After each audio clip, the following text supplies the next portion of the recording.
Good evening, and welcome to the regular scheduled meeting of the Mayor and Council. Tonight is May 20th, 2014, and I need the Open Public Meetings Act. Oh, sorry. Mrs. McGovern.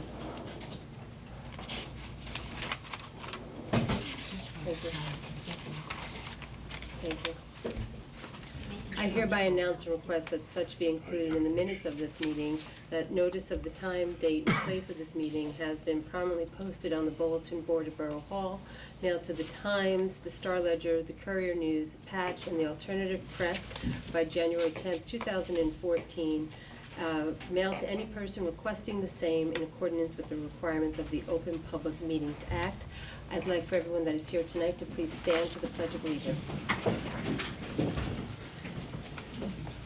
I pledge allegiance to the flag of the United States of America and to the republic for which it stands, one nation, under God, indivisible, with liberty and justice for all. I would ask that you remain standing as we have tonight's invocation read by Mrs. Eleanor McGovern, our Borough Administrator. At this Mayor and Council meeting in May, we celebrate men and women of Fanwood's emergency services system. We acknowledge their exemplary performance and dedication in protecting our health and safety and responding to our emergencies 24/7. In recognition of this dedication in maintaining our laws and the quality of medical service we receive, we pray. Lord, we ask that you watch over these men and women as they watch and care for us. We ask for protection and peace for their families during emergencies. And we thank you, Lord, for our lives, families, health, our peace, and especially the emergency responders present this evening. We ask you bestow a special blessing for them for their courage and devotion to their responsibilities. Amen. Amen. Thank you. May we have a roll call to open up tonight's meeting, please? Kevin Morris, Here. Russell Hugo, Present. Tom Krantz, Here. Daniel Levine, Here. Catherine Mitchell, Here. Jack Molyneux, Here. Dan Moore. Here. Our first order of business is that we will approve several minutes of meetings that the council and mayor met. We had an agenda meeting a month ago on May 6, 2014. We had a regular scheduled meeting in April, on April 16, 2004, and we had a special budget hearing on May 6, 2004. May I have a motion to move those minutes? So moved. Second. All in favor? Aye. Thank you. As Mrs. McGovern spoke about, May is a very special month here in the borough of Fanwood. Not only is it really full well into spring, this weekend coming up, we will have our annual Memorial Day festivities, which will start with the concert on Sunday night at the North Avenue lawn at 6:30. We hope that you all bring your lawn chairs and your family and friends and come and sit and listen to a 50-piece orchestra that will be performing. The Westfield Symphony will be performing for us up on the train station, and we will be reading letters from home from various soldiers during periods of conflict in the United States history. But May is also a time, as Mrs. McGovern said, that we take a moment and we thank and draw attention to our emergency responders. And tonight's meeting is going to start off with doing just that. First, we will be recognizing our volunteer rescue squad because it is National EMS Month. And then we will be getting into our police awards in honor of Police Week. So, National Police Week. So with that, I'm going to walk over to the podium and I'd like Councilman Krantz to join me.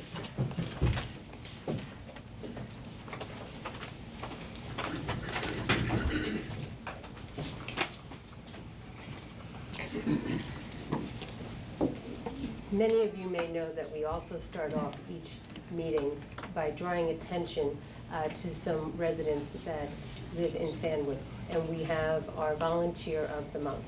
So this month, it was quite appropriate to actually draw attention just to not one person, but to a family that I know very well because they live around the corner from me, and they are a family of strong women, and then there are 2 men in the household too, but they definitely have strong women in the household. And it is in honor of National EMS Month, we thought that it would be nice if we had volunteers from our rescue squad. And then we said, wouldn't it be nice if we actually had family. So tonight, we actually have a mother and her 2 daughters, which volunteer with the rescue squad. And I would like right now to call up Patricia, Carolyn, and Elizabeth Buckley.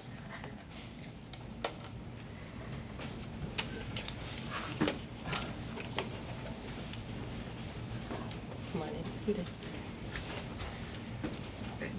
Before I get into, and I asked Councilman Krantz to join me, because the councilman is also a volunteer rescue squad member prior to becoming a councilman this past January.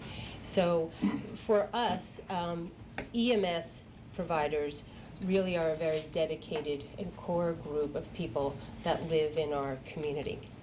And I think that each and every one of us has a great deal of respect for what it means to be a volunteer rescue member and also an EMS and the training that goes into that.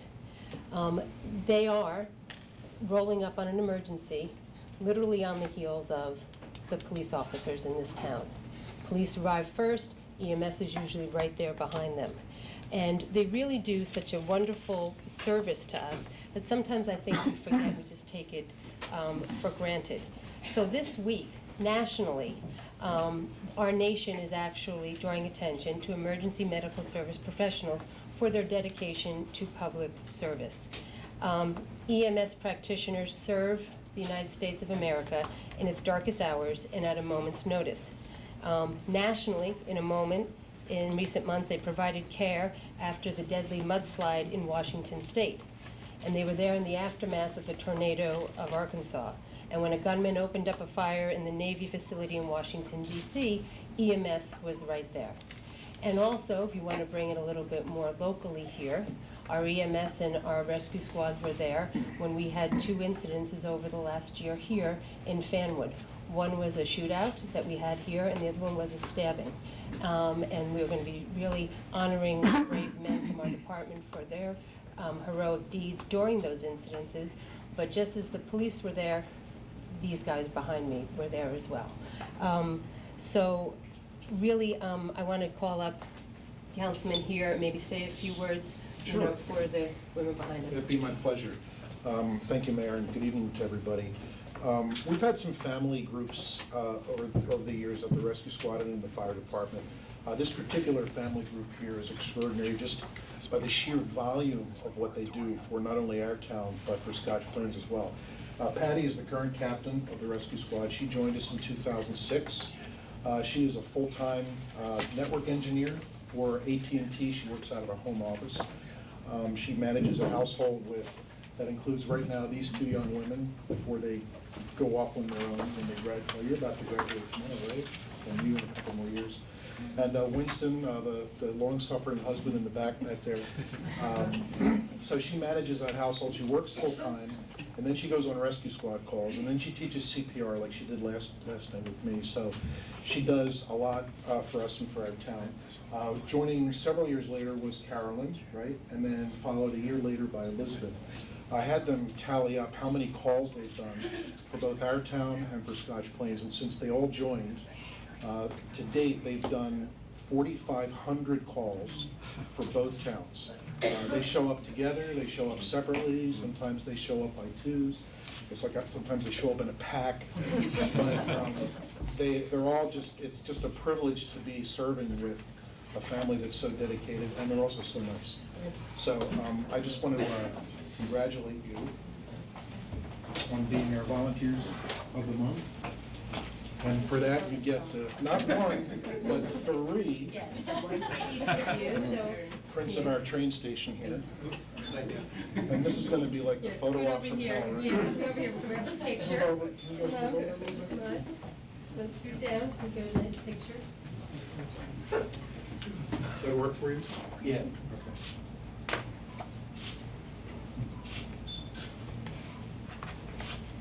Let's give them a nice round of applause.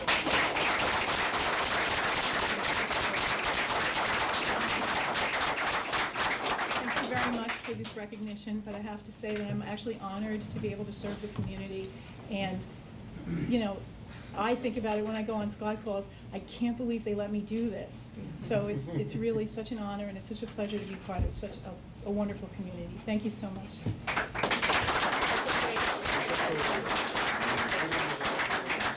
Proclamation we do this now too. And so the council has drafted this proclamation for EMS month.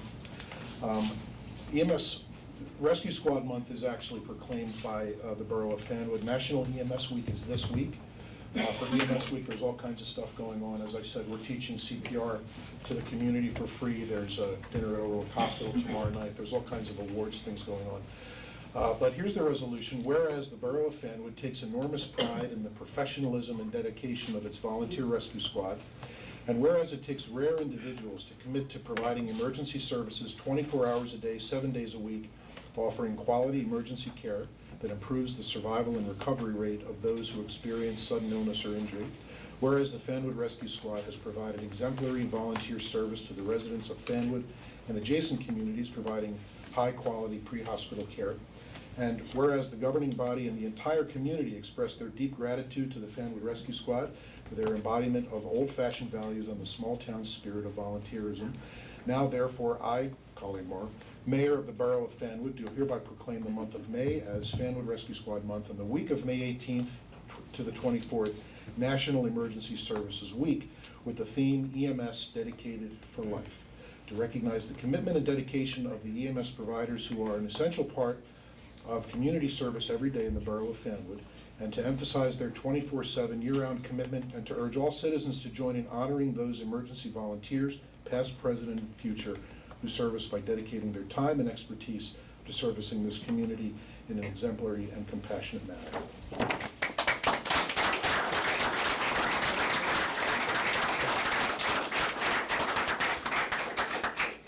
And again, I will give a plug that it is an all-volunteer squad that we have.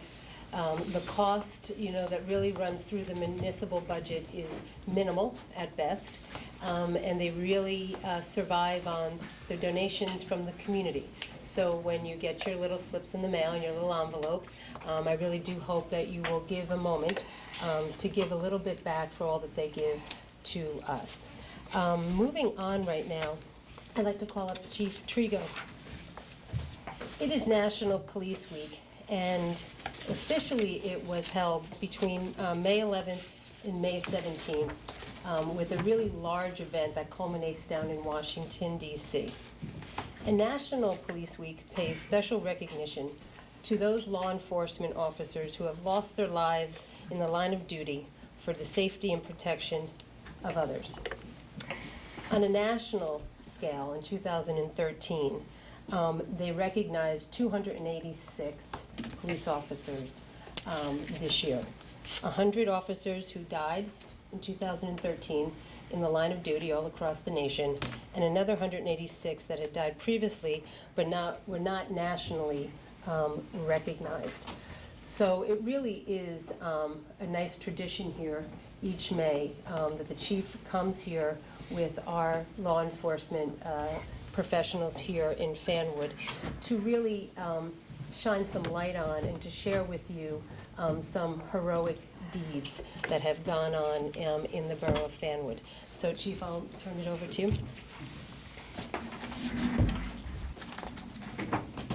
First off, I'd like to thank the Mayor and Council for giving myself and the Department an opportunity to come before the Council and give the recognition to the officers. When you take a position in law enforcement, you don't take it to get awards. You do it because you want to make a difference in the community and to people's lives. But it is nice to be recognized for a job well done. Again, I thank you for letting me do that in the public. We got a pretty busy year this year. However, there are two incidents that really held out, stand out. We have 5 officers that are receiving awards. 4 officers that are receiving awards. However, 2 are on vacation out of state, and 1's out sick, and 1 of the officers is here. But I want to publicly acknowledge these other officers and read the instance from the jobs that they did. And also, when the mayor spoke about the shooting that occurred in Fanwood on November 22nd, the officers involved have been receiving awards from the New Jersey Law Enforcement Society and also the 200 Club of Union County, because it was an outstanding job all around. However, there were a couple unsung heroes in that mix. and that was the dispatchers at Union County. They did a tremendous job in a very, very tense situation. The officers that were in the field, they were asking for so much information, and they were getting it to them, and you knew that they were your lifeline right there with the coordination of a multi-jurisdictional effort. It was amazing. And when you get to listen to the tapes, as I have, it was just, it was an unbelievable and outstanding effort. But I'd like now to read the awards that the officers will be getting.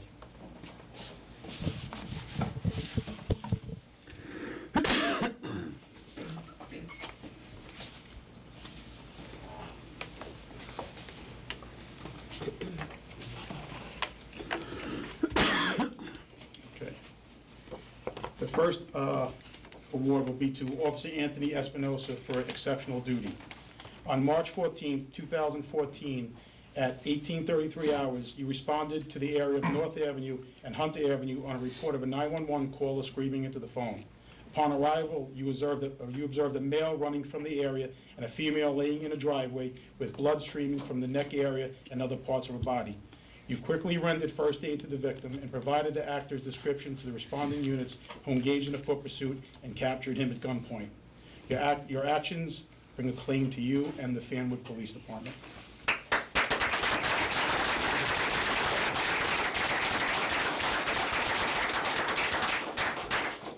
A unit citation award for Officer Philip Ugone. On March 14, 2014, at 18:30 hours, you and Sergeant Gottlieb were responding to the area of North Avenue and Hunter Avenue on a report of a 911 caller screaming into the phone. The first unit to arrive on scene ascertained that a woman was stabbed multiple times in the neck and other areas. Suspect information was provided, and an officer observed the actor running through backyards on North Avenue with a knife in his hand, then descending onto the railroad tracks. You exited your vehicle, engaged in the chase along the tracks for the actor, where you assisted Sergeant Gottlieb in placing the actor under arrest at gunpoint. Your actions bring a claim to you and the Fanwood Police Department.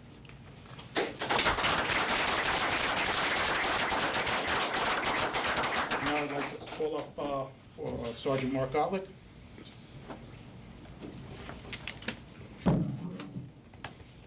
Okay. This award is going to be for Sergeant Gottlieb in the same instance for the Meritorious Service Award.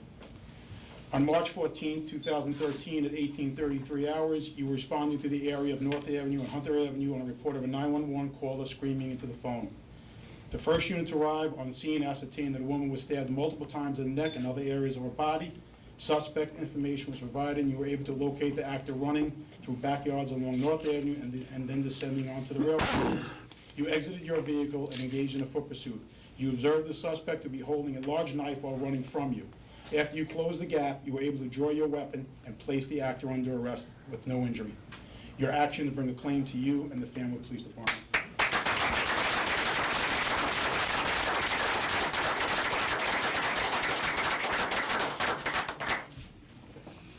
The next one I'm going to read is the shooting that occurred on November 22nd. Multiple officers were recognized by the Union County 200 Club. At approximately 11 p.m., the Fanwood Police Department received the call of shots fired from a home on Locust Avenue. Two Fanwood police officers responded to the address and observed a dead dog which had been shot on the front lawn of their residence.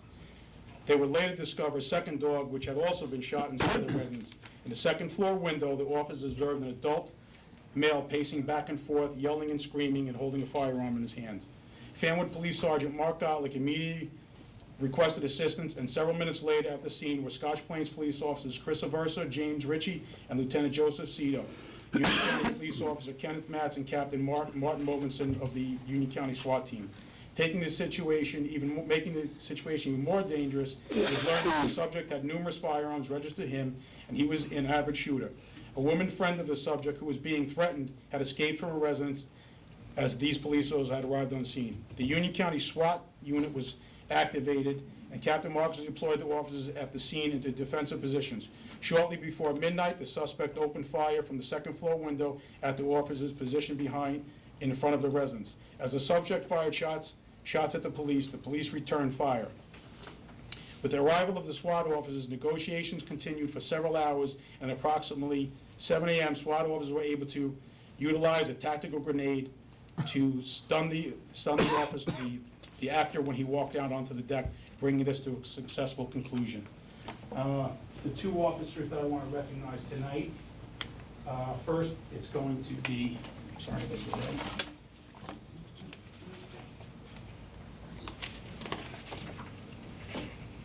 Will be Patrolman Ryan Gilmore. On November 22nd, 2013, you and Sergeant Gottlieb responded to 50 Locust Avenue on a report of shots fired. Upon arrival, you observed 2 dead dogs on the front lawn and a man in the second floor window brandishing a firearm. Information was gathered that a victim had fled to an adjacent home to secure shelter. With your weapon drawn to hold the suspect at bay, you advanced to the location of the victim to provide protection from the gunman. You maintained that position for the duration of the standoff. Your actions bring a claim to you and the Fanwood Police Department.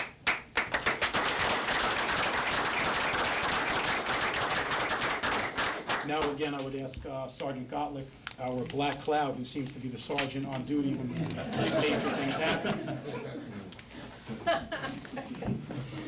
First, I just want to say the Medal of Honor is the highest award that you can receive, and Sergeant Gottlieb was honored by the New Jersey Law Enforcement Officers Association in February at a gala event, and also recognized by the 200 Club of Union County. On November 22nd, 2013, at 22:30 hours, you and Patrolman Ryan Gilmore responded to 59 Locust Avenue and reported shots fired. Upon arrival, you observed 2 dead dogs on the front lawn and a man in the second floor window brandishing a firearm. You coordinated field activities with multiple officers from several agencies until command personnel and Union County SWAT arrived on the scene. Several hours into the standoff, you and several officers were fired upon by the subject. Your actions bring a claim to you and the Fanwood Police Department. Congratulations.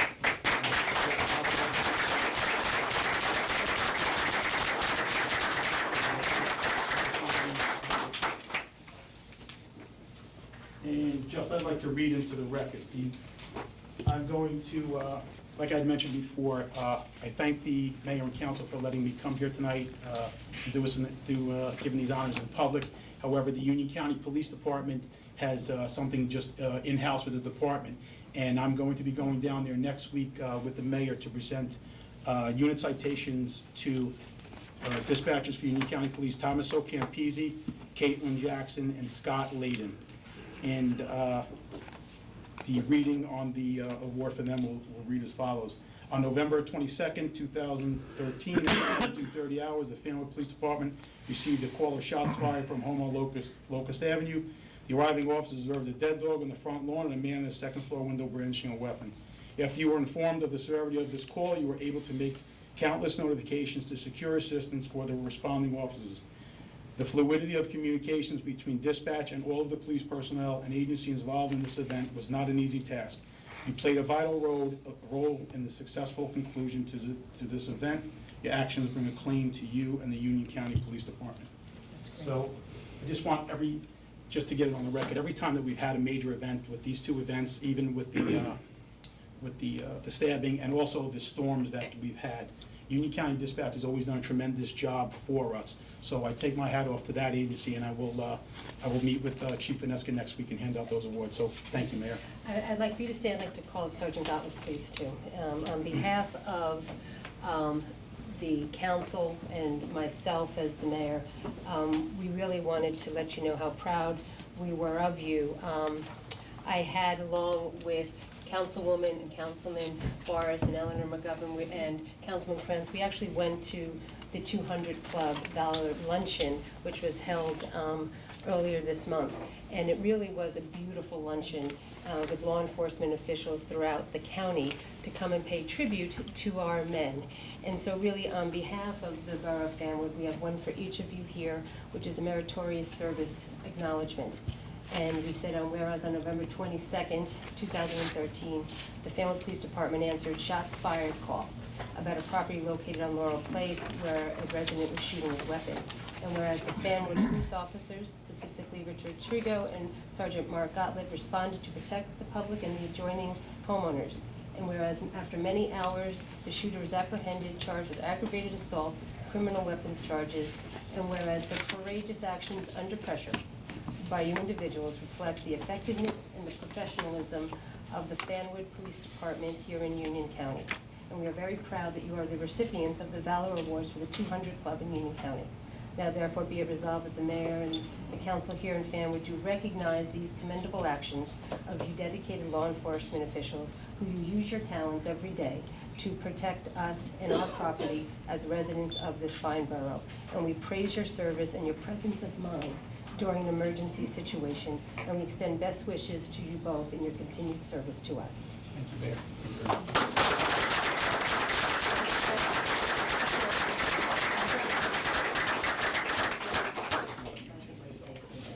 Yeah, we'll get a picture.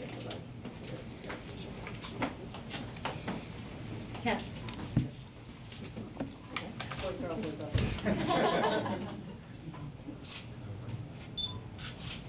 Thank you. Let's give them all a round of applause.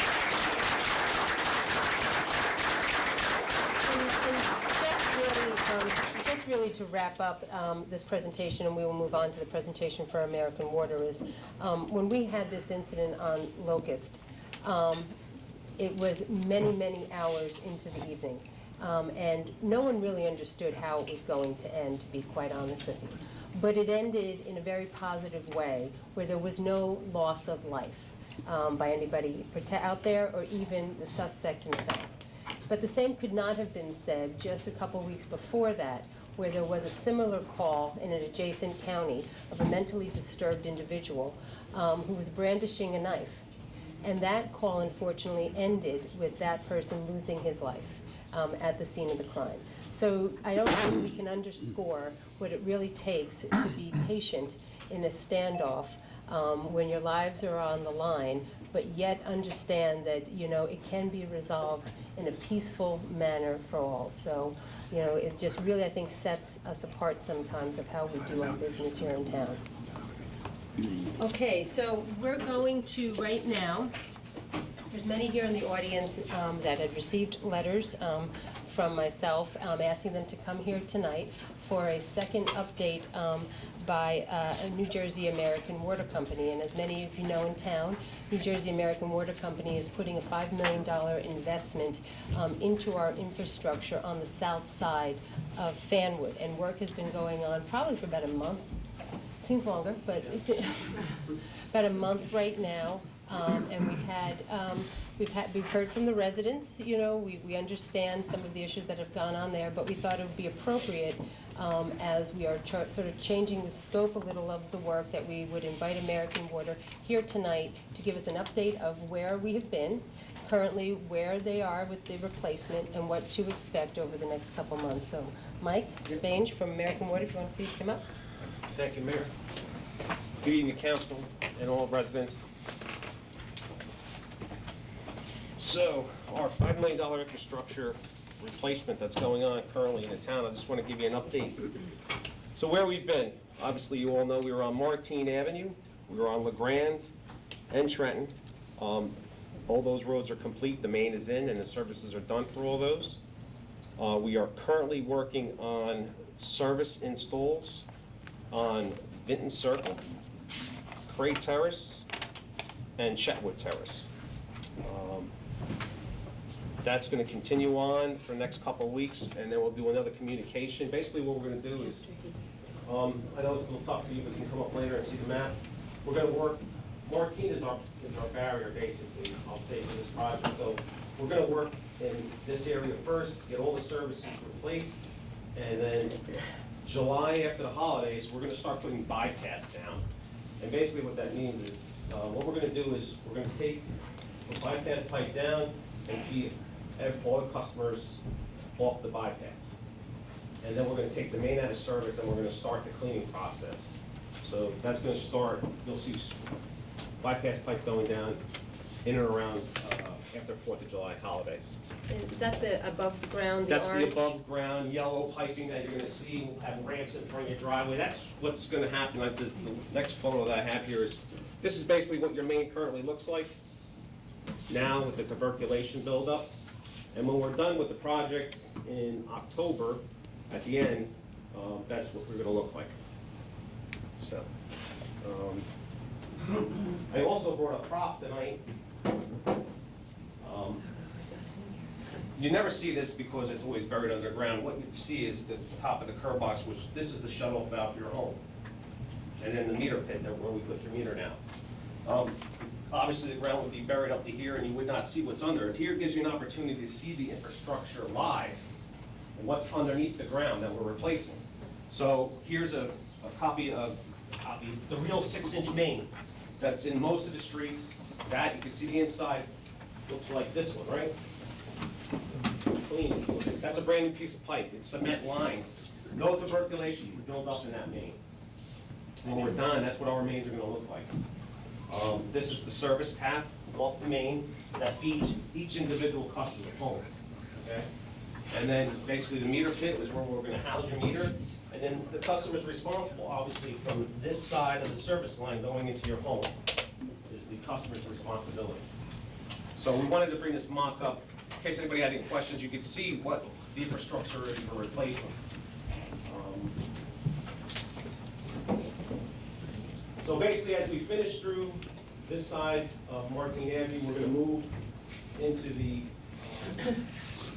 easterly side and close the gap on this side. So the project, weather permitting, should be complete in October.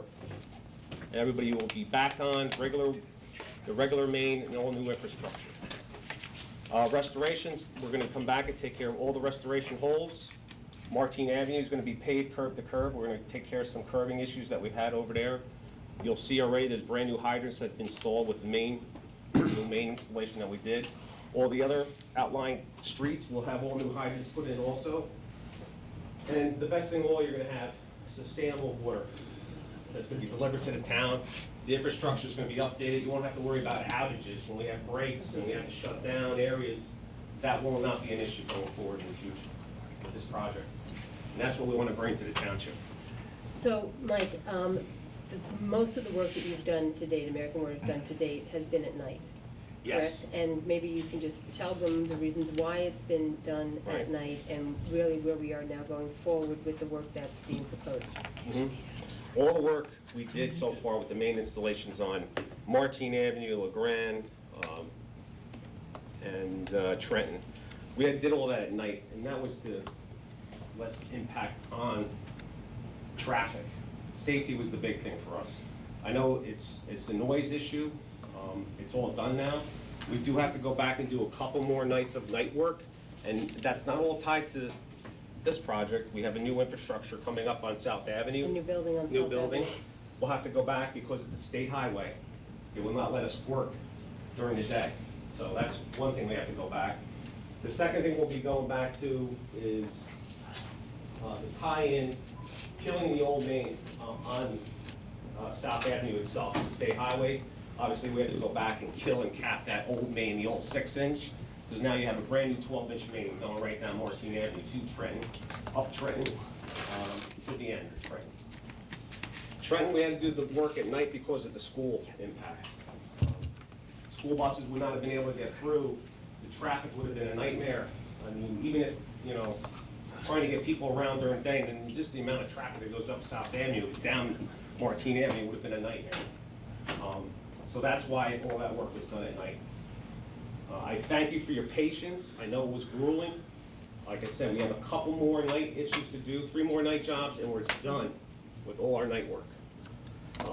Okay, we have some residents that are here, and I asked Mike to sort of give an overview of what's going to be happening, but we would open up the floor at this point if you had any specific questions that you wanted to ask regarding your specific street or your specific service.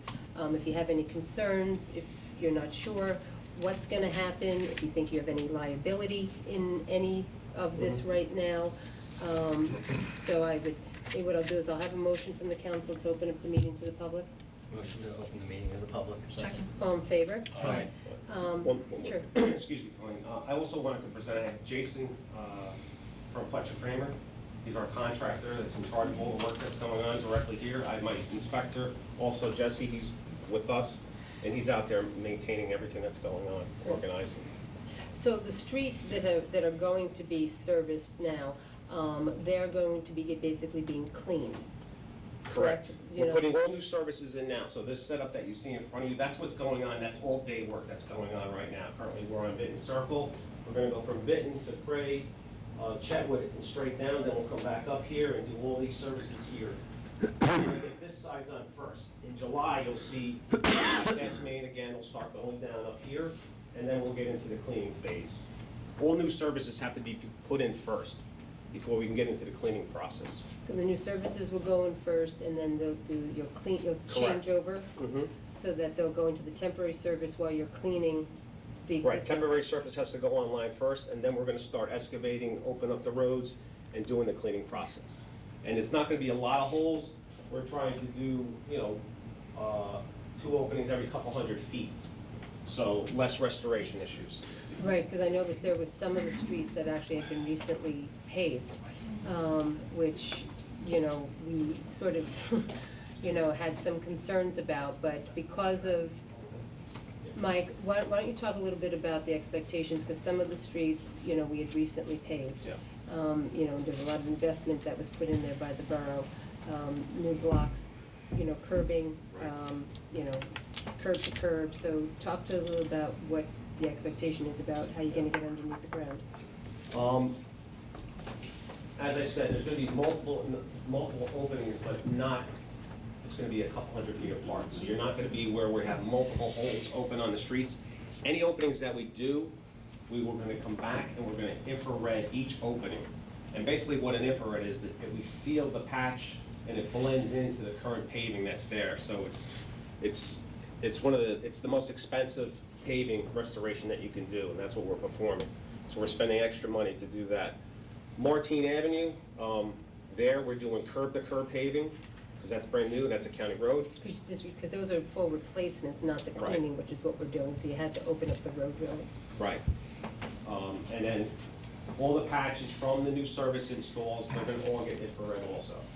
So, and we're gonna stand behind them. If there's an issue, if you see something wrong, just have to report it up to us. We will make sure that your restoration behind curb, especially your grass, bushes, whatever gets removed when we're doing the install of the new asset, we will take care of that for you. So our number is on all the informations that go out. We've been doing communications on a weekly basis. I sent an email to the council, the mayor, Chief Trigo, he gets an email, and we basically look at the whole schedule of what we're doing that week. Unfortunately, the weather has been plaguing us a little bit with all the rain, so we're actually, at this point, we're a little behind schedule because of all the night work that we did and the rain that we had to cancel jobs on. So hopefully, we're gonna start building the pace up now and kind of catching up to where we need to be. But restoration should not be an issue. If you're not happy with something, I need to get the communication to us so we can correct it for you. We're gonna stand behind every opening that we do. We're gonna stand behind your service line, which nobody does. If you have an old galvanized line from this side of the service, this is where you take over going into your home. If there's an issue, we're gonna stand by and take care of it for you. So, I will open up the floor to questions. Because we're in a public meeting, I do need you to come forward and just state your name and your address, and then just direct your question. Hi, Daniel Zucker, 86 Beach Avenue, here in Fanwood. I have a few questions. First, I'd like to ask about the pit. This is going to go where on a person's property? in the front lawn. In the front lawn, where your service comes in off the street? Correct. Okay. And just curious, why not PVC piping inside the iron? Won't that just deteriorate over time? Our product, we put ductile iron pipe in. That is cement lined and will not deteriorate. Okay. That is 200 years or better. Okay. Just to reiterate, you said that on the side streets, all this work is going to be done during the day. Yes. It's the main streets at night. I understand traffic issues. I used to work for an agency, and we used to do a lot of work on big roads, so I understand that. Question on who is going to sign off on the job that it is done, it's final, it's to standards? Is that the borough or? That's the work company. My contract that I have with my contractor, Fletcher Kramer, Right. we do that, because it's our asset, I'm responsible for it. Okay, all right, now, special situation, my house in particular. Sure. I'm saying this for last. I have a unique situation in that I live on the corner of Beach and LeGrand, and I'll show you the, wait ahead. I'm this house, and this is number 400. It's on LeGrand, I'm 86. Their service comes in off of Beach, runs up my driveway to a shut-off, the blue thing you see, Yep. which is currently under my driveway, which is a gravel driveway.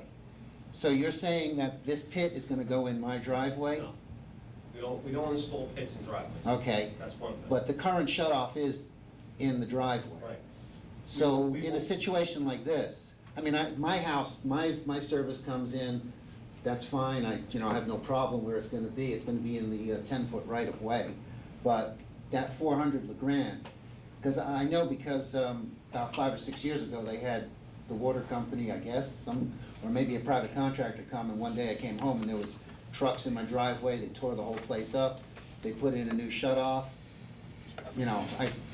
They have to, because that's, it's their service, but what was done on my property was atrocious. And that's what I'm particularly worried about, is that the situation is returned to the way it is now.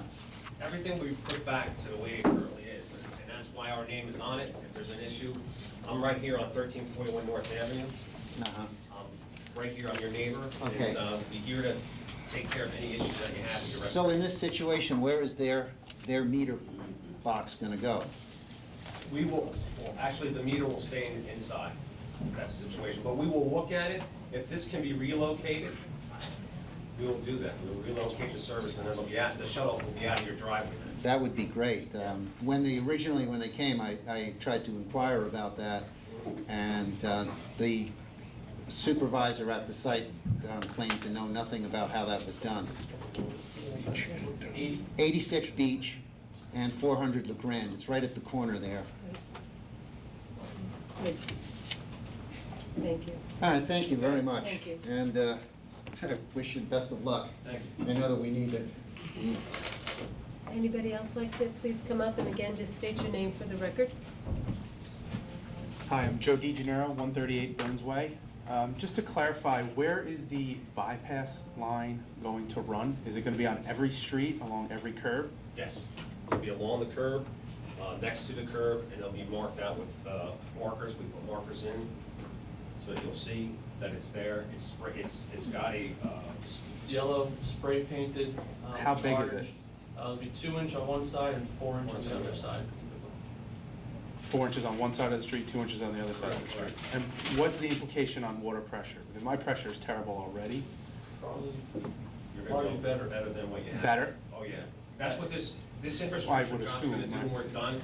You're not gonna notice that, you're gonna notice better pressure, better flow. So even the- though the bypass is smaller, the main in the ground now is tubercular like this. The bypass has a better flow coefficient and the water. So the can bypass leak. is going to feed into this unit? Correct. There'll be temporary hoses going into each unit, an orange hose, so it's visible, and they'll feed into that unit, and then they'll take and go into your house. Okay. And the timing on the expectation of that, how long should that be for, and when do you think that'll happen? You're on Burns, so Yeah, I'm on when do Burns, you so think, probably- when do you think you're working Burns. with? I'm over here. I'm really right, I'm almost over right here. No burns, right? Yeah, so you guys are here. So you'll be in Your the, service renewal will be probably sometime early June. and When you then, say service renewal, just to clarify, Just what put does that these mean? in. Okay, to put that Put in the in. new service from the meter, I mean, from the So- main to the pit, and then we'll come back and there'll be another crew behind them putting in the bypass in July. Okay. That's when you'll see the Okay, bypass. so about a year or, maybe a year or so ago, we had a new line actually drilled to our house. And I think they may even put a new unit in. Will you guys replace that one as well? not if we don't have to, we'll take a look at it. If it's the old style, we will put a new one in. If it's the current style, we'll keep it the way it is. Okay, thank you. Thank you. As you'll see as well, we put that 20 inch on Martine, that'll increase flow. I've had people closer on Burns already, Okay. tell me about a better pressure. Okay. Having a larger size main, you'll have more water flow, so. And that's why the project had to go like that. The first thing we had to do was bring the larger infrastructure in. So we went from a 6-inch main, which you see here, now you have a 12-inch main. The main feeders is what we had to increase the size of, so we can bring that additional flow into the areas. So, Mike, after all of this, where you've got the bigger pipes that are gonna come in to move the flow, and then you clean this and Right. to give you maybe flow and pressure, if a resident's still having trouble after that, I mean, Then honestly, they have to take a look inside their home. I mean, I have an older home myself, and I had galvanized plumbing in the house, and I had to go through changing, my side. I put a brand new 1-inch line into the house. Our size, I didn't say that. Our new service line standard is 1 inch for every home. In the past, it was 3/4, so we're increasing the size also on the service lines. A lot of the homes I know, I had it in mind, I had a 3/4 copper line. I renewed it to a 1-inch line. If there's an issue of pressure after the fact, it's definitely in the home is what you have to start looking at. does anybody else have? So, I have a Yeah, come- follow-up. Absolutely. Why we're here? Just on that point, I was told at some point, from the time I bought the house to when I moved in, because the pressure was so poor, that the water company is responsible for delivering X pressure to each home. Is that an accurate statement? We're, by By law. Board of Public Utilities, we're supposed to, minimum, I have to give you 20 gallons a minute at the curb.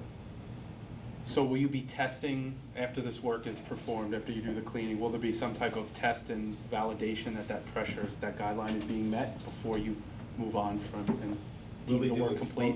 flow tests off the hydrants in the area, because we want to get, obviously, we get the old reading, and then we're going to get the new readings afterwards. So basically, what's happened in other towns, we're currently doing a project in Westfield, and we've been doing a lot in Westfield.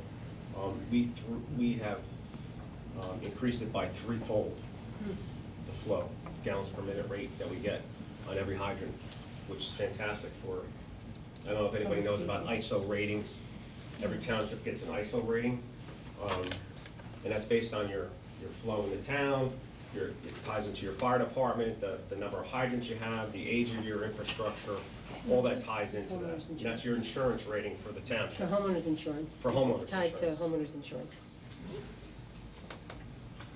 So how do we go about ensuring that we have the right pressure though at where your line stops and where our responsibility begins? What we can do, if there's an issue afterwards, we can come out and do a flow test inside your home.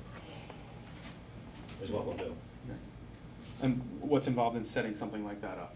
What do we just call it, the water company? A simple call, we make an Right. appointment with you. Yeah, well, there'll be a very visible presence, on the job of Mike, who's around, and, I'm sorry, Justin, and they have Fletcher Kramer here. Our police chief Trigo has been out, as well as Clint Dixon with our public works. So, I think for the community at large, you'll have many opportunities to talk or see or get a phone number, and always call us here at Borough Hall as well. Okay, thank you. And last meeting I left cards, my email's on there. I'm saying, we want to be very active with you, we're very concerned about everything that's going on. It's very important, our communication to you, so you're not left out in the dark. Okay, is there any other questions? Yes, Mayor. Yes. Why is that so big? Why is that so big? Because I have to house a meter in here. You don't see this, this is buried up to here. So what happens later on, every 10 years, we have to go out by law and change the meter. So one of our biggest issues is getting inside people's homes to get the meters changed.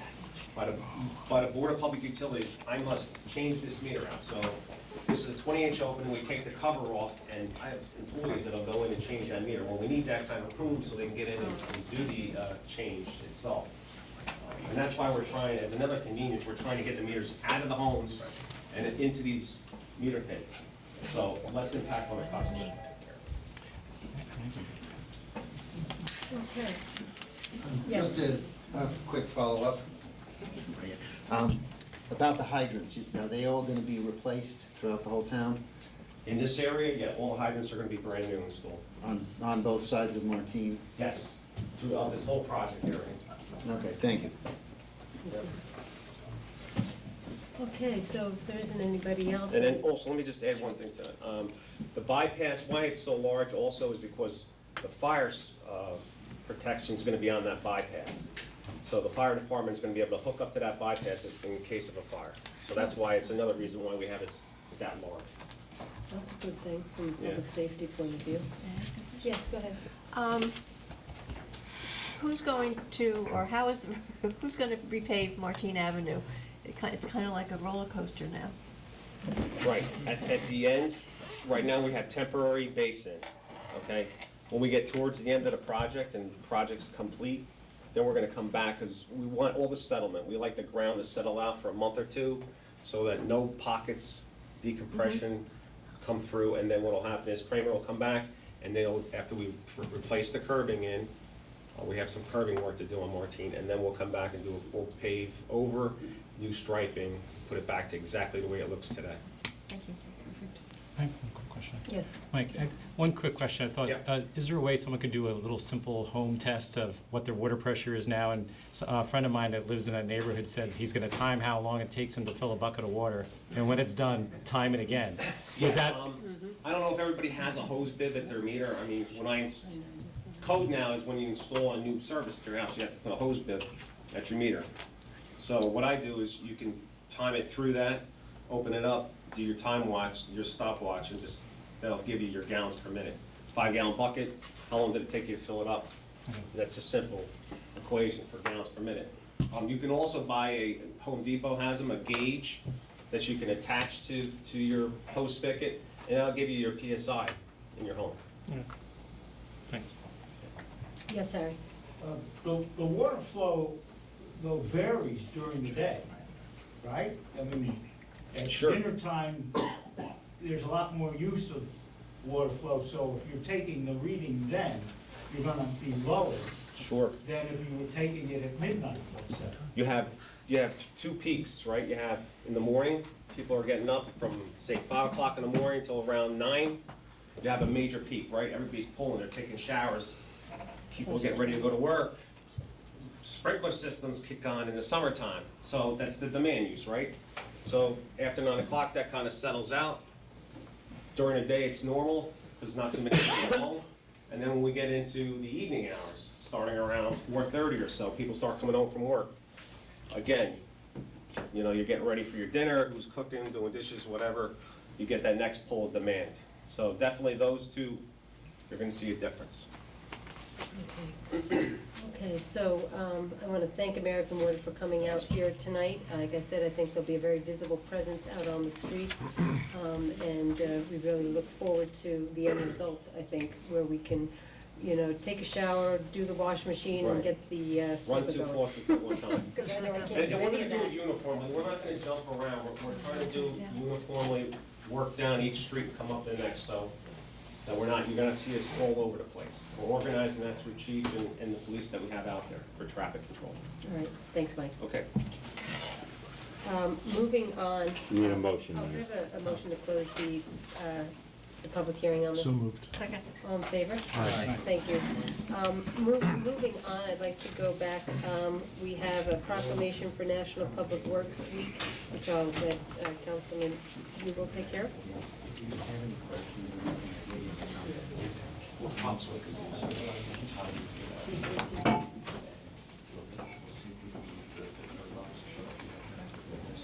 Thanks.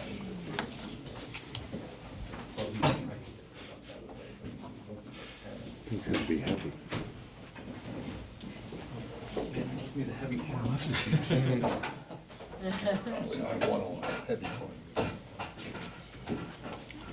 Good evening. It is my pleasure and honor to read our proclamation for National Public Works Week. I have, as many of you probably know, I have Director Clint Dixon here. He's our Director of Public Works. And I could go on and on about all the things that Public Works does for our borough, and many of you who either watch, listen, or attend our meetings get a chance to hear me say those things on a monthly basis, you know, from clearing that 4-letter word that we don't like to talk about, to making our parks look fantastic, and all the Memorial Day preparations that the department did. The borough is looking very, very patriotic, I must say. And you do this all with a very small department, and you do it and run it efficiently. So on behalf of the governing body here, I'd like to read our proclamation. National Public Works Week, May 18th to the 24th, 2014. Whereas the first resolution affirming the first Public Works Week was passed in 1960 to recognize public works men and women who perform vital public programs and services. And whereas public works services provided in our community are an integral part of the daily lives of our citizens. And whereas the support of an understanding and informed citizenry is critical to the efficient operation of public works systems and programs, clean water, operable sewers, safe streets and highways, to name a few. And whereas the health, safety, and comfort of this community greatly depends on these programs and services and the efficiency of the qualified and dedicated personnel who staff public works departments is materially influenced by the public's attitude and understanding of the importance of the work they perform. And whereas the quality and effectiveness of Fanwood's public works team is experienced daily in satisfying the needs of the residents of the borough. And whereas this year's appropriate public works theme is building for today, planning for tomorrow. Now therefore, Mayor Colleen Marr, the Mayor of the Borough of Fanwood, hereby proclaims the week of May 18th through May 24th, 2014 as National Public Works Week. So, well-deserved proclamation for our department. Congratulations.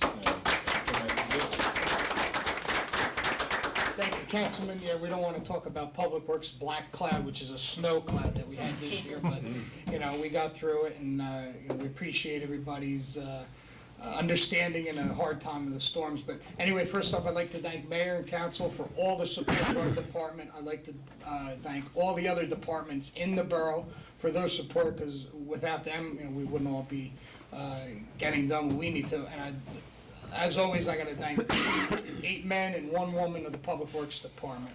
Not only do they do an excellent job, and they keep the department running effectively and efficiently, and with a 9-person, well, 8 personnel out in the crew and 1 administrative assistant, they just do a fantastic job. And in a small community like Fanwood, it's with a real personal note too, because they get to know the people in the community, and you know, they take a lot of pride in that.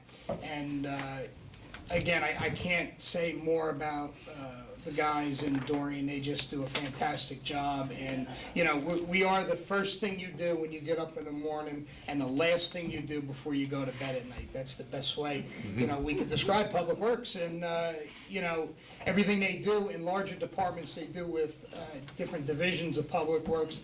Not in our department. We do everything from park maintenance to road maintenance to infrastructure maintenance, and now maintenance of all the buildings with a new position. We do all of that within 1 small department, and I thank them for that, and they do a fantastic job. So thank you very much.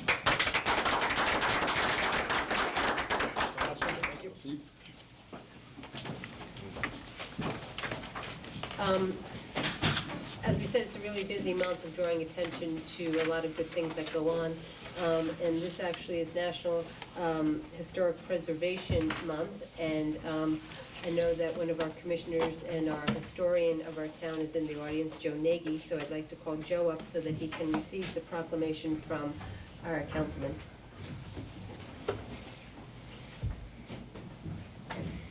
Mr. Maggie, thank you for coming. Pleasure. This month is Historic Preservation Month, and so the Borough of Fanwood would like to make a proclamation. Whereas the National Trust for Historic Preservation will commence its annual National Preservation Month with the theme Embark, Inspire, Engage in May 2014 to spotlight preservation of significant places around the country. Whereas the Historic Preservation Commission plays a unique role in defining us as a nation and in helping us appreciate the richness of our shared heritage while preserving irreplaceable and tangible reminders of our roots and tying a place's history to its population and culture. And whereas the Historic Preservation Commission has helped preserve, enhance, foster an appreciation of the meaning of our American cultural heritage, to revitalize our communities, and to save our historic environs. And whereas Fanwood's Historic Preservation Commissions spends innumerable time and energy educating the public through educational programs, thereby preserving the borough's heritage for this generation and future generations. And whereas Fanwood's Historic Preservation Commission has created the Fanwood Museum at the Fanwood Community House, a unique treasure chest of memorabilia of Fanwood and surrounding communities.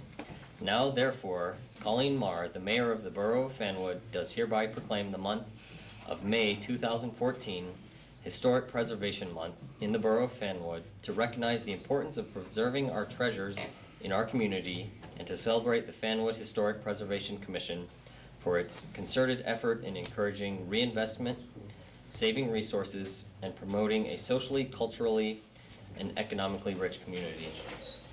Thank you, Mr. Nagy.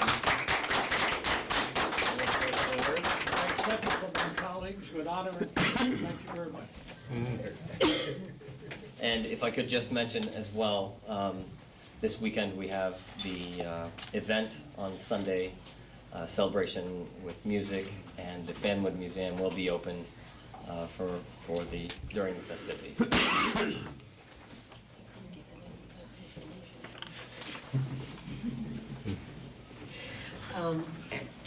Our next one is drawing a little attention to nurses, and we're very fortunate that we have our very own nurse that sits up here every month with us, Kathy Mitchell. Thank you. National Nurses Week, May 6th to 12th, May 12th. Whereas there are nearly 2 million registered nurses in the United States and over 196,000 advanced practice nurses who perform as nurse practitioners, clinical nurse specialists, nurse midwives, and nurse anesthetists working in emergency rooms, school board clinics, and homeless shelters, to name a few. Nurses Leading the Way is a nurses theme for 2014 National Nurses Week that opens on May 6th, the traditional National Nurses Day, and of course this is commemorating the Florence Nightingale. I'm not reading the whole thing here. Whereas nurses are stepping out of their comfort zones and becoming active contributors and innovators in the healthcare system, and whereas nurses provide the primary care for patients by helping those who cannot help themselves and by affording direction, comfort, assurance, and relief that all patients crave in a time of need.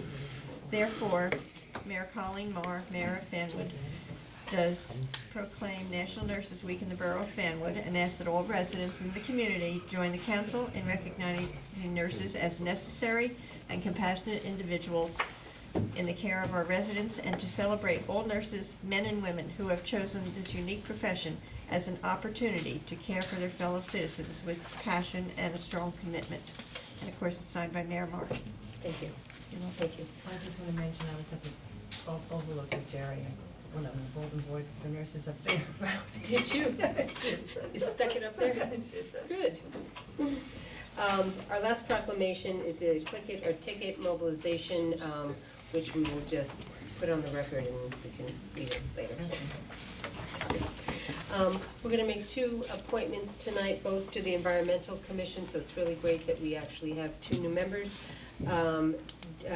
Jennifer will be coming on as a commissioner, alternate number 1, and Eric Gallin will be coming on as a regular member with terms to be expiring 1/12/2015 and Eric's 2016.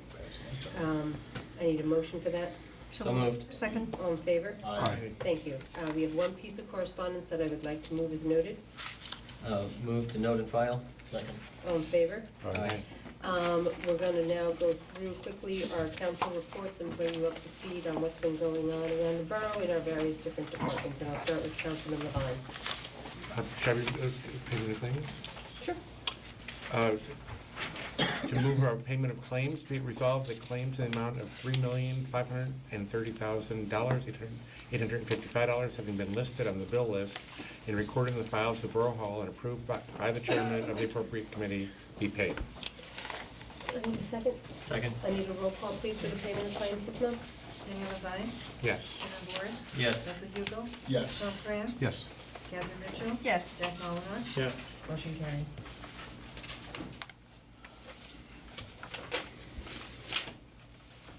There's nothing else? you have anything else you want to say about administration and finance? Well, in general, administration and finance has been, we've been focused on two different things recently.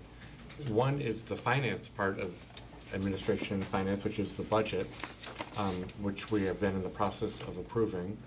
The second is administration. We've actually spent a fair amount of time looking at some of the operations of the borough in the hope that we can figure out ways to streamline things and continue delivering the same level of service, hopefully a bit more efficiently.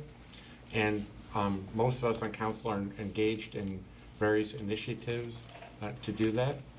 And that's what we've been busy doing. Okay, and later on, I know that we're going to have our CFOs here to introduce an amendment to the 2014 municipal budget. Correct.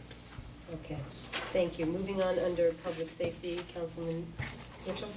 Oh, thank you, Mayor. We have the police report as submitted by Chief Trigo for the month of April. There were 950 calls to the police department for various services, 32 to 911, 506 motor vehicle stops, and a total of 298 summonses issued, 13 arrests, and as usual, most of them are on warrants. Let's see. And total crimes reported were 8, 3 thefts, disorderly persons 1, criminal mischief 1, and harassment 3. If you were here from the beginning, you saw that we have honored our police department and 2 specific officers for their bravery and courage at an incident that occurred back in November. Also, if you don't know it in the news, if you're not wearing your seatbelt, you're going to get ticketed. I don't know how else to put it. Why you wouldn't be wearing a seatbelt is beyond me, but I guess we all choose our own poison. Our seniors, they're pretty much winding up for the year. They'll start up again in September. They will be having their annual picnic in June. And at the last seniors meeting, and I just want to bring this to your attention, I probably have before, but there are lunches for residents of any senior in the area who chooses to avail themselves of it for a nominal fee. I think it's $150 or $175. They're they're at the county, and the place that you can have them, the nearest place to us is right here at the Jewish Community Center on Martin Avenue. All you have to, and they serve the lunches Monday, Tuesday, and Wednesday, and all you have to do is call like a couple of days before and tell them. And these are actual hot lunches, most of them. It's not just a sandwich. Like for tomorrow, what are they having? Cheese ravioli, tossed salad, fresh fruit, Italian bread. So, I mean, and Thursday it's gonna, oh, they're not there on Thursday, but today it was fried chicken and mashed sweet potatoes and, corn muffins. So, I mean, it's, if you think that this is something you would like to avail yourself of, just call the Jewish Community Center right there on Martin Avenue and just let them know that you're coming. Let me see, the library, oh my goodness, lots of exciting things are happening in the library. As part of the strategic plan, one of the things identified was the website, so they have a whole new website. It's, I went online over the weekend, it's pretty cool, check it out. The technology is another thing that was identified in this strategic plan that is just beginning to get going. Let me see. Oh, we also discussed at the last library board that several towns, not in our immediate area, but like Maplewood, Madison, a few towns like that are letting the customers know when they're, via email, when their books are due. So this is something that they're looking into, and I think the board pretty much said, let's go ahead and do that. So apparently it is very successful in the places where where this is being used. And if you've been listening month after month here, I've been telling you about the feasibility study, and the architect has been is in the process of being hired. Our lawyer has gone over the contract for the feasibility study, and that's now in the hands of the people who are doing the feasibility study. So that should be starting very soon. shade tree, they're in the process of planting trees. Just so that you know how the process works, the different shade tree commissioners kind of like scope out various areas. They're kind of each assigned to a different area, and they identify a place where they think a tree should be. And they will contact the homeowner, and the homeowner either agrees or disagrees. They are sent a letter, so if a tree shows up in your yard someday, it shouldn't be a surprise, because you will or should have been notified by the Shade Tree Commission. And they kind of decide what kind of tree, depending on what side of the street you live on, or if you live on a street, on the side of the street where there are electric wires, then they plant a tree that doesn't grow quite as tall and as fast. Whereas if you live on the other side of the street where there are no wires, they will plant a more substantial tree. So unless anybody has any questions, the other two things that I'm basically responsible for are the poetry series and the music series, and they are in this, which you just got today, so I hope you will read about it. Came today? Pardon? Just came today, yes. So, a lot of interesting information. Please don't just put it in the pile. Read it. Thank you. Thank you, Kathy. You're welcome. Councilman Molinar, under land use. Yes, and after you read it, you should recycle it, right, Kathy? Pardon? After you read it, recycle it. Oh, yes. Yes, okay, Oh, I good. didn't go any further in the Okay, process. Just a quick thing on the planning board. The planning board will be meeting next Wednesday night, May 28th, and it's an important meeting for us in the town, because we'll be talking about the draft plan for redoing the zoning along South Avenue. The nice thing about going to this is once we started doing good things in the downtown, people then always start saying, okay, that's good, but what about this building over there? So that's what this is all about, is that building in these other places in our town areas that we'd like to see improved, and how come it doesn't look better here? So this is the planning board trying to look at how we can change the zoning to encourage private entrepreneurs and developers to spend and invest money into Fanwood like others have done already in the downtown, and to make it so they know that if they spend the money on it, that they'll get an approval at the planning board. So they're not wasting their money on, say, trying to push something through that they might not get. We'd rather them spend the money on a quality product, and not on just a lawyer at a meeting. Sorry, lawyers at this meeting. But I'd rather have it in the building and not in the professionals. So we're gonna have a good discussion on that on Wednesday night, next Wednesday night. So I'm really looking forward to that, because that's really the next missing piece of Fanwood in the next 20 to 30 years, to make sure we have that zoning set up correctly as we move forward. And that's all I have tonight. Thank you. Councilman Boris? Thank you, Mayor. First, I'll start with recreation, and recreation is moving forward with some projects in the future to take care of some issues, maintenance issues around town. The Recreation Commission is also putting together a list of items for maintenance purposes, and kind of a 5-year maintenance plan. I do want to plug the Party in the Park and the summer movie series. My kids just got the list of all the movies for the Party in the Park, and it's going to be a good series this year. So I'd encourage everybody to check out the list. It's available on our website. And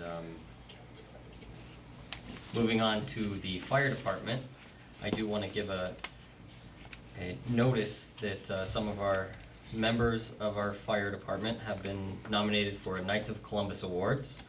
That will be taking place tomorrow at St. Bart's at 7:30. And tomorrow, 7:30 at St. Bart's. The individuals that are selected to receive the awards from the Knights of Columbus are Captain Frank Dietl, Lieutenant Chris Piccola, and firefighters Dan Piccola, Tony Grasso, Brian Piccola, and Zach Weisglass. And this is due to their response to a call on September 5th, 2013, when they rescued an elderly resident from the railroad embankment behind 33 South. So I'd like to commend them and job well done, and I'm happy for them.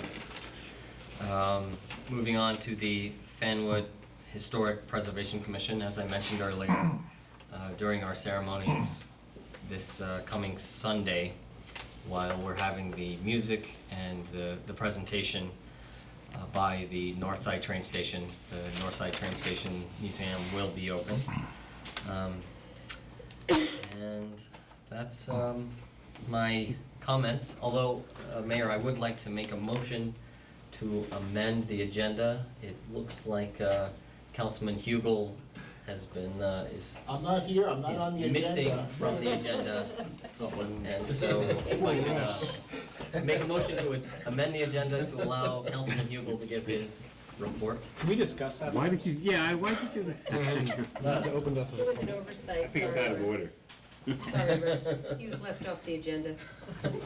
Or maybe we just don't want to hear from him. That's the usual case. So just for that, I'm gonna make it twice as long. See, you always get what you ask for, right? Right. First up is the Fanwood BPA. It's Ladies' Night Out next Thursday. Yes, big deal. It is a very big deal, and I'm trying to pull up the, I was gonna pull up the email, but you're faster. So from 6 to 9 p.m., Thursday, May 29th, on the downtown, it's Ladies' Night Out. This is sponsored by the Fanwood BPA. Got a lot of goodie bags, a lot of giveaways, Discounts some in all the shopping, stores. discounts, and I believe that there'll also be, if you need childcare, I believe somebody's gonna provide some childcare for those who are in need of that service. Usually they have a raffle at the end of the evening. It's usually a very fun night. Diana, I know you like to It's a participate. great night. It's a great night. My wife will be there. We'll have music downtown, there'll be shopping, discounts, it's nice. So it's a big deal, and our newly reconfigured BPA, wish him luck on that endeavor. The Public Works report I have from Clint. Now that the spring brush pickup has been completed, the next phase is the street sweeping. So Public Works is going around with our street sweeping vehicle and apparatus, taking care of all the streets. And the springtime also means cutting grass, field maintenance at our parks. So they've been performing that, so our youth leagues can utilize them for the soccer and baseball and everything else that goes on in our borough. They installed a new wood carpet mulch around the play equipment at LeGrand Park, so that was good. They also rebuilt a couple of storm drains on the corners of North and Martine, and it's your favorite time there. It's that time. It's the pothole report. Yeah, you like this part. So the Public Works has performed pothole repairs at Hunter, LeGrand, Extension, Kempshaw, and Staggard. So they're doing that, and the reason why is because we borrowed the milling machine from Westfield. So we borrowed it, and that means that the potholes, they'll last longer, the fixes, the patches, so that's good. And that will complete my report. Thank you, and wrapping up, Councilman Krantz. Thanks. Thank you, Mayor. So the Board of Health had its regularly scheduled meeting on May 1st. They wanted us to pass along a reminder to our residents that there are all kinds of free health screening programs available to people who have no insurance or who are underinsured, who are on Medicare and Medicaid. The two programs that came up this time were an early cancer detection program that's actually funded by a grant from the State Department of Health, administered through the Union County Office of Health Management, and is actually taking place on Saturday, June 7th in the Union Township Community Action Organization. And this is screenings for, let's see, breast cancer, cervical, colorectal, and prostate cancer screenings. These are for uninsured and underinsured men and women. Details are available at the Union County website, ucnj.org. And the other program that is ongoing is free vaccines for adults. Vaccines for adults are available many times during the year for individuals, again, who are uninsured, underinsured, or have Medicaid or Medicare. And these are vaccinations for human papillomavirus, tetanus, diphtheria, pertussis, meningitis, pneumonia, and shingles. To be eligible, you have to meet one of the following criteria: either be uninsured or underinsured, be on Medicaid or Medicare. And you can contact the Westfield Health Department or contact our Borough Hall and ask for Colleen Hune, and she can give you the schedule. They'll set up an appointment for you. You can just walk in and do it. And I had a little bit of concern about the Sun Tavern. The Sun Tavern closed last month, as you know, and I just kind of wanted to make sure that some arrangement had been made for somebody from the health department to go in there and make sure that the food ain't getting funky, you know. So Tanya, the health inspector, did say that the owners, or I guess the past owners, said that an arrangement had been made to get rid of all the old food, but she said that she would stick her head in and just make sure that everything was good there. So hopefully we won't be hearing about the Sun Tavern in that way anytime soon. I have the monthly report from the Fanwood Rescue Squad for April 2014, and this was submitted by Captain Patty Buckerty. During April, there were 36 calls for service, including 12 sick person calls, 7 falls, 6 cardiac respiratory calls, also a stroke call, 5 altered mental status psychiatric calls, 3 motor vehicle accidents, and 3 other. They went to Overlook Hospital 17 times, JFK twice, Robert Wood Johnson at Rahway twice, Trinitas twice, and University Hospital in Newark once. 22 of the calls were basic life support only, 3 required medics, 3 the patients refused medical assistance, 3 were canceled. Total response hours by the squad in April was just under 156 hours. Average response time from time of dispatch to time arriving at the patient, just under 8 minutes. We strive for 9 minutes or under. And total response miles for the month were 446 miles traveled by both ambulances. Oxygen was given 7 times, and the squad helped Scotch Plains with 5 calls, Westfield with 1. Respectfully submitted by Patty Buckerty. And I just wanted to point out one of those calls, the squad played a role in a very good outcome for a gentleman who evidently had a stroke. It was on Saturday, the 3rd of May, and the call was around 7 o'clock at night for a car that was driving erratically on the Terrell Road Bridge near North Avenue. The police found the gentleman was an elderly couple. The gentleman was behind the wheel, and he was able to stop the car, but he wasn't making sense. He was what we call altered. It sounded like he was a little bit disoriented.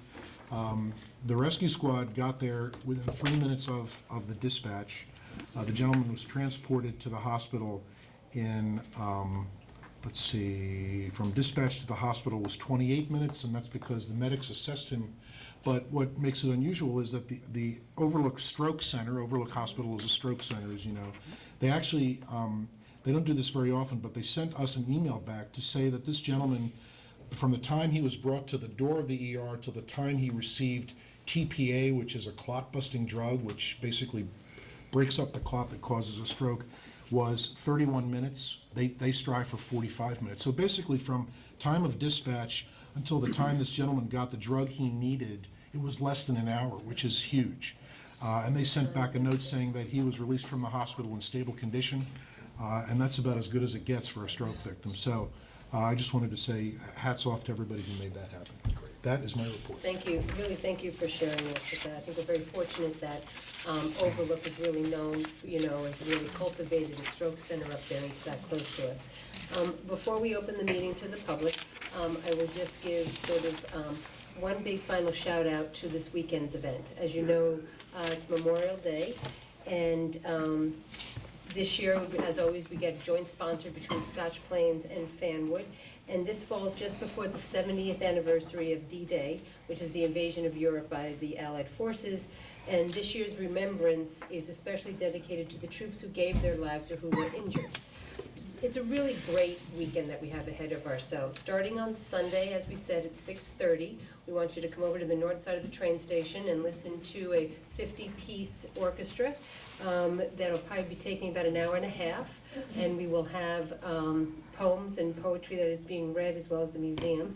On Monday, I'd love to see you at 9 o'clock at the library, where we do our memorial service. I will tell you, as I'm the mayor now for the last 10 years, the crowds are thin that show up there at the library service. And I would hope that you could come, because this year you could actually meet the Grand Marshal. And the Grand Marshal is Malcolm Nettingham, who resides in Scotch Plains, and he is a member of the famed Tuskegee Airmen Unit in World War II. And he will be the Grand Marshal of this year's Memorial Day Parade, and he was among 300 members of the all-black unit to receive the Congressional Gold Medal from, which is Congress's highest civilian honor in 2008. He really is a wonderful man. If you ever saw him, you would never believe that he is well into his 90s whatsoever. He living a great life over in Scotch Plains, and he is very honored. And the Scotch Plains Fanwood Black Union Caucus out of the high school has done a video in tribute to him and the Tuskegee Airmen that will be running on a loop inside the museum. So when you come to the concert, please make sure you go into the museum to see that, and then we'll see you at 9 o'clock at our library, and then the parade kicks off around 10:30. With that, I'd like to have a motion to open the meeting to the public. So moved. Second. All in favor? Aye. At this point, I'd like to call any members of the public that wish to come forward and address us.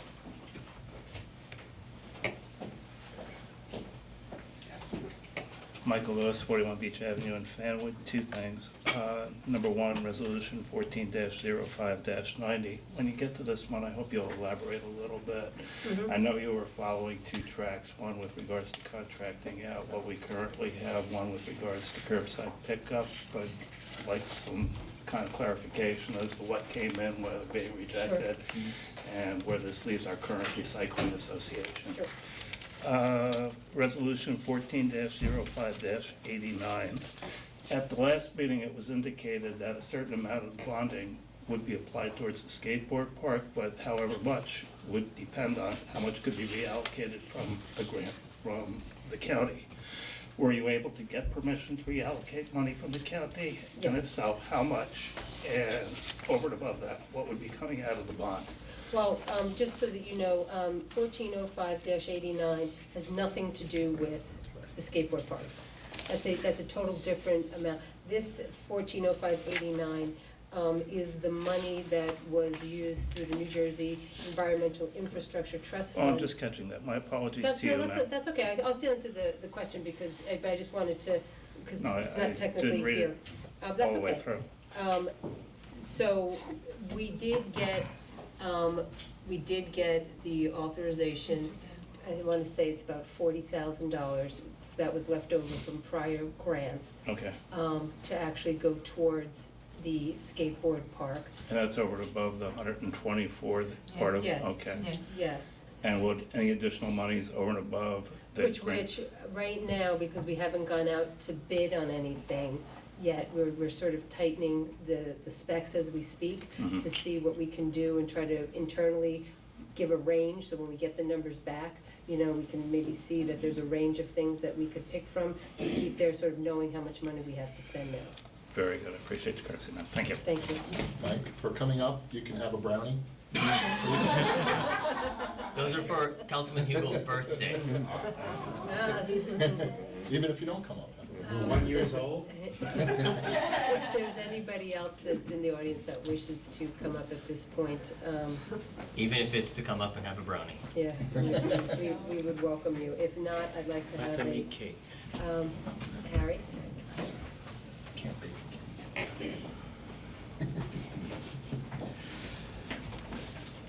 Harry McNally, 44 Second Street. Nice to be back. I haven't been here for a couple of months, so. And catching on to a couple new things changing, it looks like. On that general, resolution 14-05-89, what does SF fiscal year, I get, FY State. 2000. Fiscal year. State fiscal year. Because it's a state program, it's a loan program through the state. So we sort of play under their rules, in their fiscal year. Yeah, okay, I'll get to understand better now. And then on resolution 0591, And I'm partly asking the question because I can't always hear. I understand, it's okay, that's why we, And, why we're here. and so, but I can hear well once I'm up here talking, like one-on-one. Clerk to receive bids for architect and recycling center and Vinton Circle. Can I get a clarification Sure. of that? What it is that, the way that it was written is that we would give the authorization to the clerk, Mrs. McGovern, to go out for bid. And this is really probably, it could be written a little differently, little different. yeah, but it's three different areas. Yeah, we're that's, talking yeah, about. that's what I was wondering, but architect for what, though, too? Oh, well, it's an architect to do a study of the first floor of the municipal building. Oh, It's in the okay. It's in the resolution. Had nothing to do with recycling. No, And we've been talking about that, yeah. So Well, I'm one is to interested in the other things than recycling. Yeah, one is to engage an architect to do some work for us. One has to do with, I guess, the recycling center, which we'll get into a little bit more conversations on. And the other one is to do the road work for Vinton Circle, because we're actually redoing the road there. So Vinton Circle's in pretty good shape. The designing. Design is done, we're now gonna go out to bid. Yeah, okay. And then there's something more on the recycling center. Yeah, we'll get to that Yeah, in a minute. okay, thank you. Anybody else wish to come up? If not, I'd like to have a motion to close the meeting to the public. So moved. Second. All in favor? Aye. Okay, Fred Tompkins is here, who is our CFO, and we have two pieces of business that we're gonna take care of relative to the municipal budget. We introduced our budget, Fred, when? Last month? Participate. About a month ago? Yeah, it was a month ago, yes. April 16th, I believe. And April 16th, and when you introduce the budget at that time, you also have to state when you're going to have a public meeting on that budget prior to adoption. So tonight was the scheduled date to have the public meeting on the budget, but in the time also, when we introduced it, there was a discussion here about going back into the budget and making some amendments that could possibly drive down our portion of the tax bill. So tonight, we're obligated to have the public meeting, hearing on the budget, and then we're going to then go into an amendment so that we can make some changes to the budget that was originally introduced. We will not adopt it tonight because we're introducing amendments. And Fred, what I would like maybe for you to do is to maybe just give a brief recap of this year's municipal budget, where we are with the, I don't have my sheet in front of me, the school, what we believe the county is and where we are. Actually, I don't have that stuff with me, but what we're doing tonight is, as you said, you already said most of what I was going to say, so I don't know why I'm here. But, no, we're having the public hearing on the budget because we have to. We're amending the budget, and in the amendment to the budget, we're adding some things that weren't in the original budget, mostly by way of grants. There are several, you all should have a copy of the amendment in front of you, I hope. And the amendment, if you notice in the amendment, we're adding 3 or 4 grants, the click-it ticket. There's the that hazardous mitigation grant, which is actually from FEMA for the generator for this building. And I think there was another one from Union County Historic Trust that were not here when we originally introduced the budget. So those are being added into the budget, and a click-it ticket is there as well.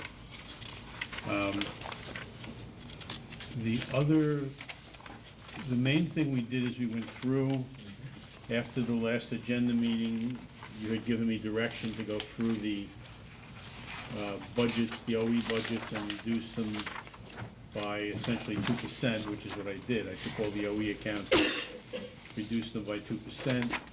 I added some surplus, and I tried, the amount to be raised by taxation went down, what should be the equivalent of about a tax point, to get that down a tax point. The grants don't affect they affect the bottom line, but they don't affect the amount to be raised because it's just a revenue offset by an appropriation. Some of them have matching funds, but those matching funds were either already in the budget or we had taken them into consideration some other way through our capital program. There was one other bill that we had to add in the amendment, which is there's retroactive money that we have to pay the state PERS system for retroactive pays that were done last year that we're paying now. There's about $3,500 of that. Unfortunately, today we got another bill in for retroactive pay for the PFRS, which is not in the budget and probably won't be until next year, but it was because the number was fairly significant. It was about $32,000 that we have to pay the state for retroactive contributions to the pension system because of the retroactive pay that we did last year for the police. We settled the contracts. But that's not in this budget. We'll have a public hearing on the budget on June 6th, before the agenda meeting. Is it June 6th? June 4th, sorry, June 4th. And I was thinking of D-Day. This is B-Day, budget day. On June 4th, we'll have the public hearing on the amendment and then adopt the budget that night. The state has reviewed the budget.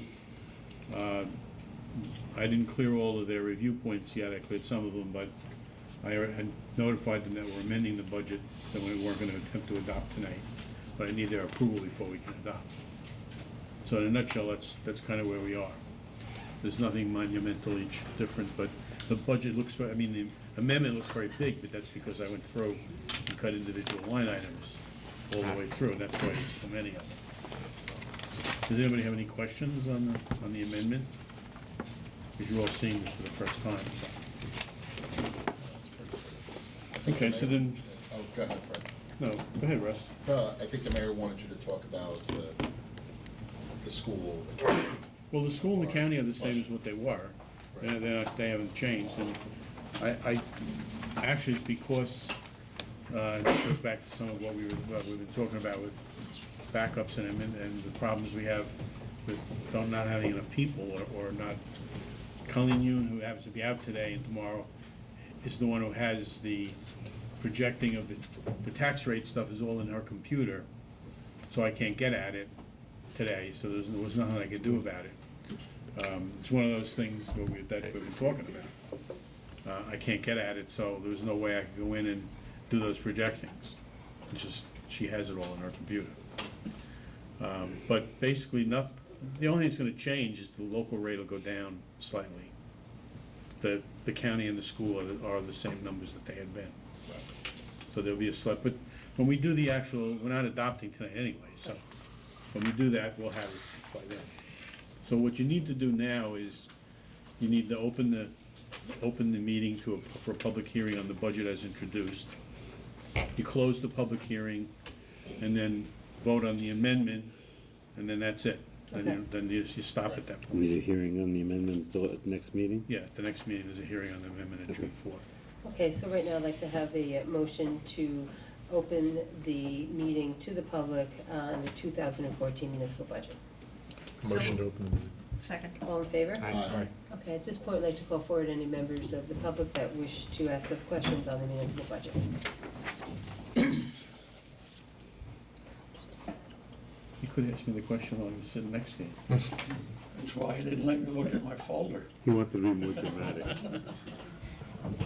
Joe Nagy, 80 Oakwood Court.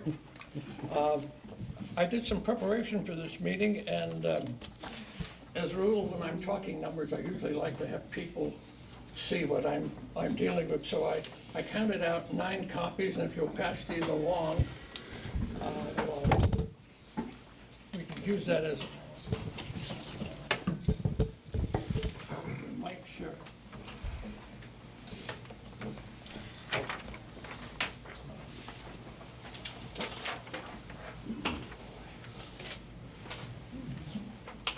Joe, who did you skip? You got 10 people there. sure you pick it down. You're embarrassing me. You indicate that I can't count. Sitting lefty, No, you've got 10. You counted right. Well, I wasn't on the agenda, so he might have skipped. You have 10. what is it? We got enough? Yeah. We're all right, we're fine. Okay. We're good. Councilman, Councilman Dan Devine was quoted in the April 24th issue of the Scotts Plains Fanwood Times when he was addressing capital spending, explaining that the borough will be scaling back borrowing. Debt services, about 10% of the budget. A higher percentage could cause problems with bond rating agencies, he said. In all the years I've been attending these council meetings, I don't think we've ever even mentioned the issue of debt service, and now in a way it's front and center. So I have a question for you, Councilman. I know you bring exceptional service to this subject. If I remember correctly, when you ran for, your resume indicated you worked in the Treasury Department of the state.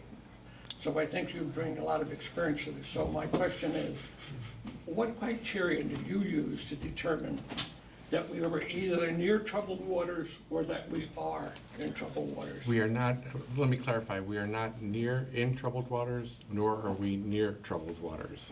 We are, if I could just explain a little, Sure. a little further. What we did was we reduced the amount of new debt that we will be issuing for capital expenditures this year by about $600,000. We are still spending about $984,000 on capital improvements that will be bonded capital improvements. Our goal in reducing the amount of debt that we're taking on is because the total amount of debt service that we now spend in this current year, and our CFO can give you more detail, but we're approximately 10% of our current appropriations are going for debt service at this point. That's not an abnormally high amount. It's not a worrisome amount. But it is an amount that it's sort of a reasonable cap by most financial experts, rating agencies and such, that at around 10% of the budget, that's a reasonable, normal, sort of healthy limit on the amount of expenditure you would expect for debt service. Many municipalities are above that, many more are below that. But we don't want to get much more above that because we specifically don't want to ever find ourselves in trouble. And by scaling back now and keeping it level and at the levels that it is today, we're fairly confident that it is a prudent budget, and we've simply taken steps to make sure that we maintain a conservative, prudent budget. Okay. So you'll agree now that we have about $14 million in total between notes and bonds? I think that's about right, isn't it, Fred? I mean, it's about right. Yeah, it's about right, yeah. Okay. Also, there's an oddity, and this is for Fred. The amount at which we've increased the debt service is actually almost twice the size of all the other appropriations combined. Is that an unusual activity? It's verified on those. Well, if I make a couple of observations, some of that is for particularly large projects of particular importance to the borough. For example, there was some bonding a number of years ago for the downtown development, which has spurred its own other revenue that you have to look at on the other side of the equation. Some of it, another extraordinarily large amount, was for the flood control that we just put in on the project that we're talking about this evening. But it's not. But there has been we're cognizant of the fact that the amount of debt has grown a little bit because of these large projects, and that's why we're scaling back now, to sort of get it back in line with where we think it ought to be. You really anticipated, you weren't cribbing on the notes that I have from myself. No, we gave it a great deal of thought. I mean, there's obviously many things that lots of us in the borough and on council would like to spend lots of money improving, and we had to really kind of take a look at it and say, no, we need to be a little bit conservative and a little bit more frugal and make sure that we're keeping a healthy, conservative budget.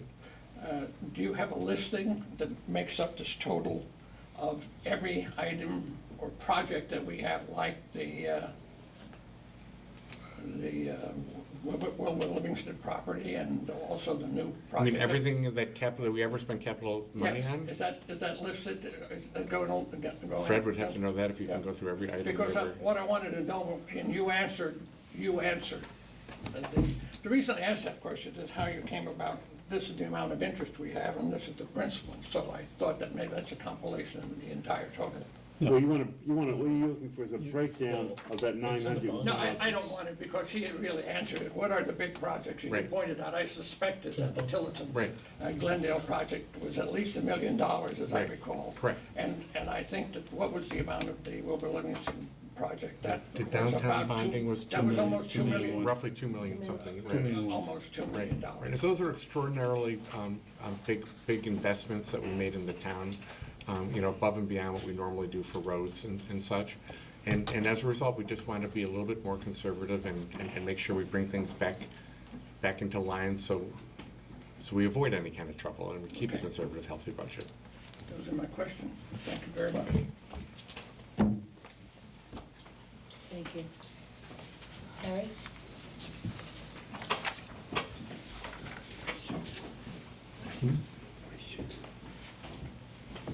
Yes, Harry McNally, 44 Second Street. I've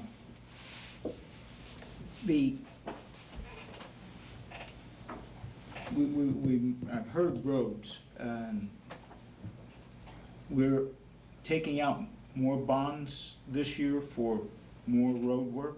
Is that, do I understand that correctly?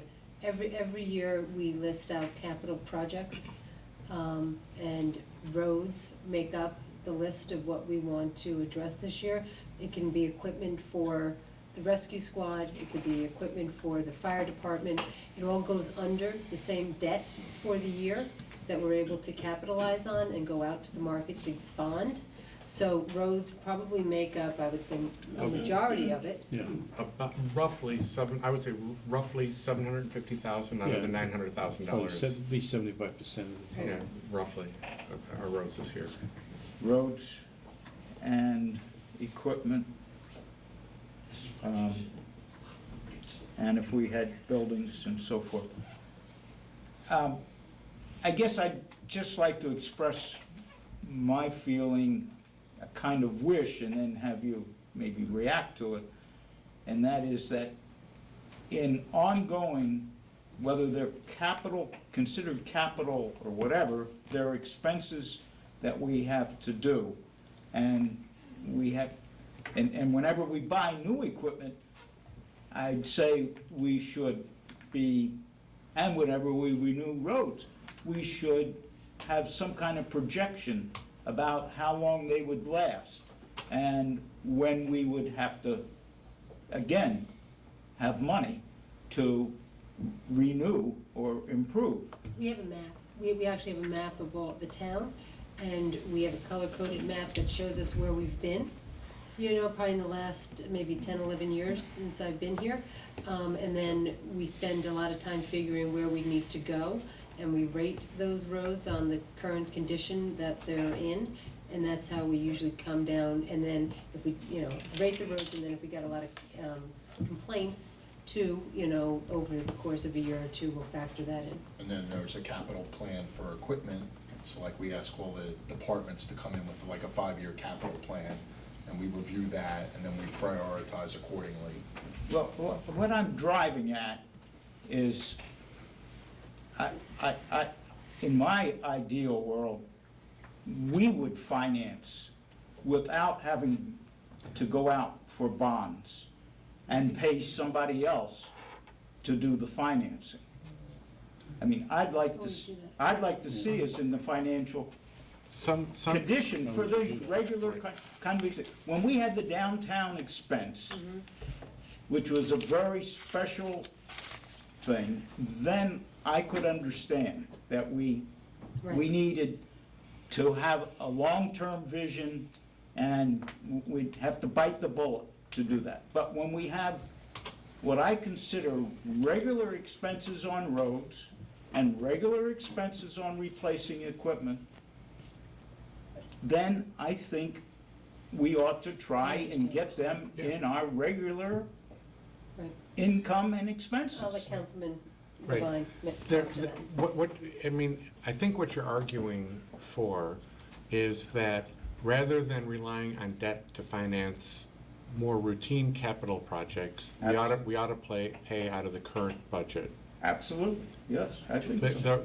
The reality, whether historically that's what we should have done in this borough or not, I'll leave aside. The reality is that today, with the cap limits in the budget, we would essentially not be able to do capital projects if we didn't take advantage of debt financing. If we paid everything out of the current levy, and Fred here is much more of an expert on how cap rules work, but we would by trying to pay it out of a tax levy as opposed to issuing debt as capital, for a variety of reasons, we would effectively have to shut down the road improvements that we kind of need in this town. But isn't that going to catch up to us? I mean, assuming I mean, if we think that, well, at some point in time, they're gonna remove that cap, and then we can bust loose and. No, it doesn't look like, and what we're trying to do in sort of anticipating that's what we're trying to be prudent in the debt. We're aware of the cost of financing and the cost of debt, and one, we were able to take advantage over the last couple of years of really low interest rates. We were able to get a lot of project for our money. We don't want to leave ourselves exposed to if that should change in the future, and that's why we're being conservative about it. But the reality is, and if you want more information, Fred will have to give it to you, but the reality is, if we were to try to finance our capital improvements out of the current tax levy as opposed to debt, what you're essentially advocating today is shutting down most of the capital program.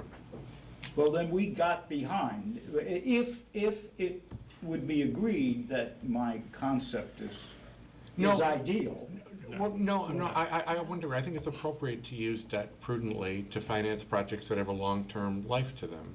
So I'm not. But this is just an ongoing thing. There's always if you're arguing there's always road work and every year you could do it. Absolutely. I suppose you could have set it up that way, but we're not that way. No, that's what I meant. We got behind. Is there any chance that we could catch up? It's not that we got behind. It wasn't set up that way. We can't change now because we can only increase our tax levy by 2% a year. So we can't just do it now. We didn't do it before. But like I say, isn't that going to catch up? No, debt, the way we're setting up our budgets is we're doing it prudently, so we always maintain around 10% or less debt service. It's not gonna get bigger. If we do it right, it'll get smaller, or it'll stay around 10%. That's the goal. We can't change it from a capital budget into an operating budget, because operating budget is funded by the tax levy.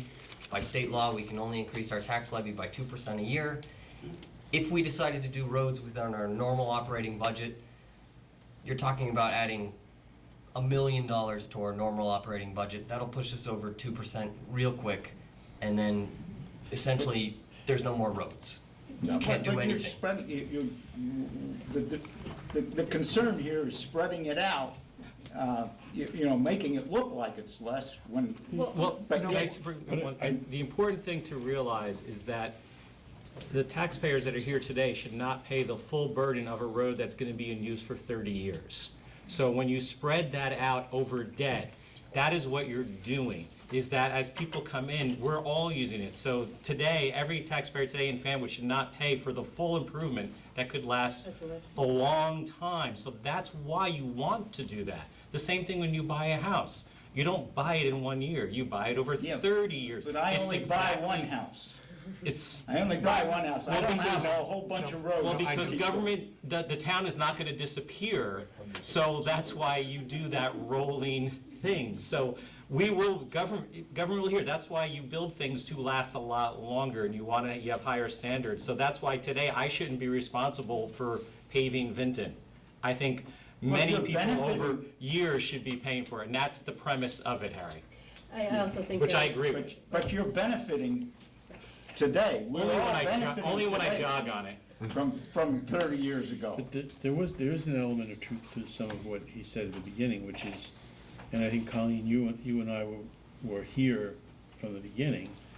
When we first came in, what I saw here was that there was an element of neglect, and that there were no capital items being done for quite a few years, and that the early part of your tenure here, there was catch-up. Not the kind you put on a hamburger, but there was catch-up of doing capital programs that hadn't been done for a long time. They were raising the money. And, yeah, they weren't, there was nothing being done. So some of what you're saying is true, but it's because, now we're doing it because people weren't doing it.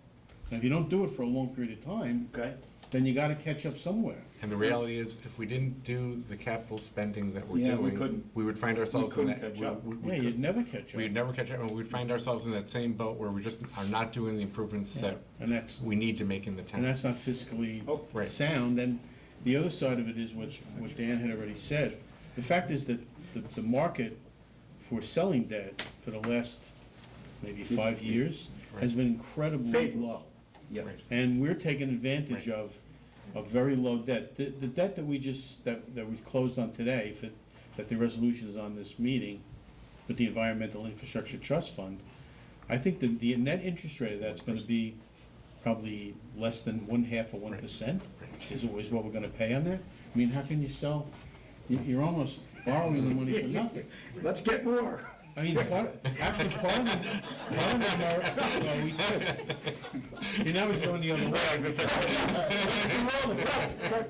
But I mean, they are, part of the money they're lending us at no interest, and part of it is at a market that's a subsidized interest. So we end up getting a blended interest on $1.3 million that costs us a couple of $1,000s a year to borrow $1.3 million. I mean, how can you borrow it any cheaper than that? Okay, Harry. My 5 minutes is way up, but I'd like to just close with, is it fair to caution that if the interest rates go up, then we're sticking with the 10% of our budget for bonding, then we're going to be able to, or we won't be able to bond as much. Yes, but I would just say, we're already anticipating not an interest rate hike, but we're already, by scaling back, we're preparing for the possibility that conditions can change, and we'll be able to respond more quickly because of it. So we're trying to take steps today to be conservative, to anticipate possibilities like that. And the scaling back you're referring to? Just going back to new authorization. Authorization for new debt. So our debt is not growing any faster now than what our tax revenues are growing. We're keeping it more. So what that means for the public is that the 5-year capital improvement plans that a lot of the departments put in, for whether it be for public works or for the roads, we scaled back, so we felt we didn't need that new piece of equipment in public works this year, so, you know what? Clint Dixon runs a good ship, he can make do, right now with what he has. We had a longer list of roads that we felt that we wanted to address, and we said, nope, we're not gonna do it. We'll prioritize a little, and, we'll look into next year. So that whole idea of the debt and scaling back and the wish list, starts to get retracted. But we're still able to perform a service, and we're still able to make improvements. I'm gonna sleep well tonight. Thank you, Harry. Because I think you folks have really done. Come to the concert on Sunday, Harry. That I would like to do. Okay. Thank you. Thank you. Can I have a motion to close the meeting to the public? So moved. All in favor? Aye. Now I'd like to have a motion to introduce the amendments to the 2014 municipal budget. I will move to introduce the amendments to the 2014 budget. Should I specify a little, bringing the general appropriations from $9.4 million to $9.6 million? Second. Yes. That's because of the grants being added.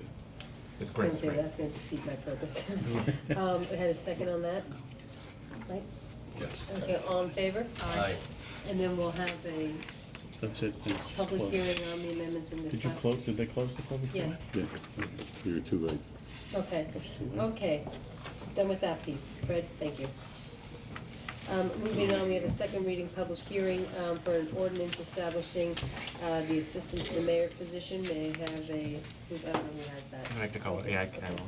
I call for second reading ordinance number 1404R and request that the clerk, having produced affidavit of publication, also read the ordinance by title.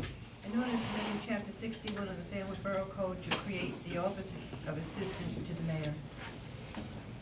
I move that a public hearing be held on said ordinance. Second. All in favor? Aye. I'd like to call forward any members of the public that wish to make a comment. Seeing that there isn't any, I'd like a motion to close the meeting to the public. So moved. Second. All in favor? Aye. Thank you. And I move that this ordinance be adopted on second reading and final passage, and if adopted, be published as required by law. Second.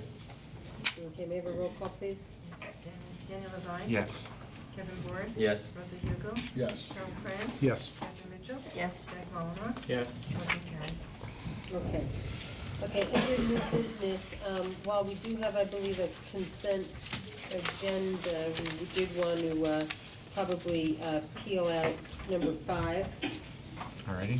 which is resolution 140590, just so we can have a discussion on that, which has come up from the public on the recycling. Yep. So you're gonna move 1, 2, 3, 4, and 1, 6? 2, 3, 4, 6. Please do. I will move resolutions 1, 2, 3, 4, and 6. Second. All in favor? Aye. Okay. All right, and now should I move? Now move. Let me find it. Yep. I move resolution 140590, which is to reject the recycling bids received.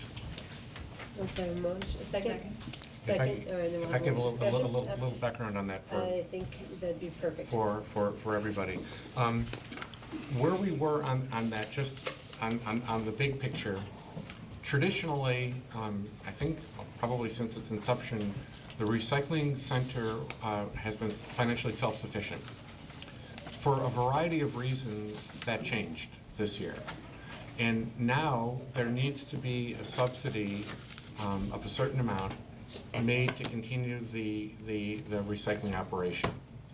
And because there is an actual borough appropriation required, we needed to go through a bidding process, which we had just completed. There has also been some sentiment in the town, at least among some people, that perhaps we should consider curbside pickup as opposed to running the recycling center as we have done it.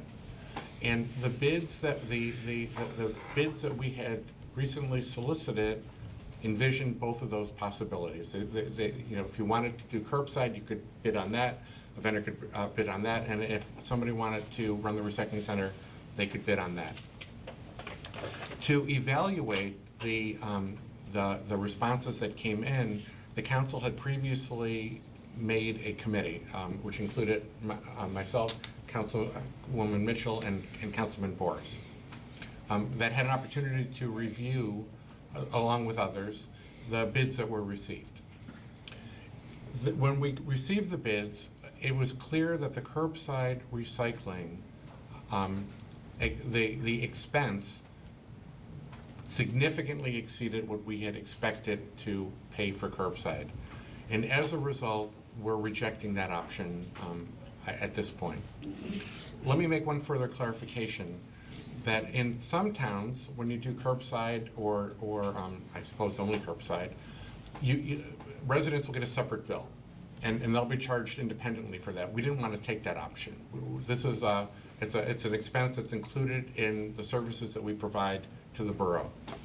And by taking that approach, it really meant that the expense was really significantly higher in curbside than what I think most of us were prepared to go forth. On the other hand, none of the bids on the recycling center none of the responses satisfied all the bid requirements. There were certain requirements having to do primarily with financial control and oversight, performance bonds, for example, which are ways of guaranteeing the financial performance of the entity responding, that didn't satisfy the bid requirement. And as a result, the committee, and we'll bring this for council discussion, but the committee decided we're going to reject all the bids that we received then. None of these work in the way that we had hoped they would work, and we're going to rebid it now, limiting ourselves just to the Recycling Association. We learned enough from the first round of responses that the curbside is just not financially feasible, and so we'll limit ourselves to the recycling.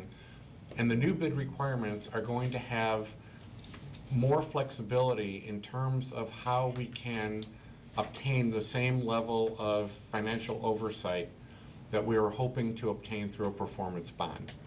And so we're going to rebid it with a different set of requirements, such that if one respondent were unable to get a performance bond satisfactory to what we had originally envisioned, there will be another mechanism in place, or mechanisms in place, for us to ensure the financial integrity of the response that we're receiving.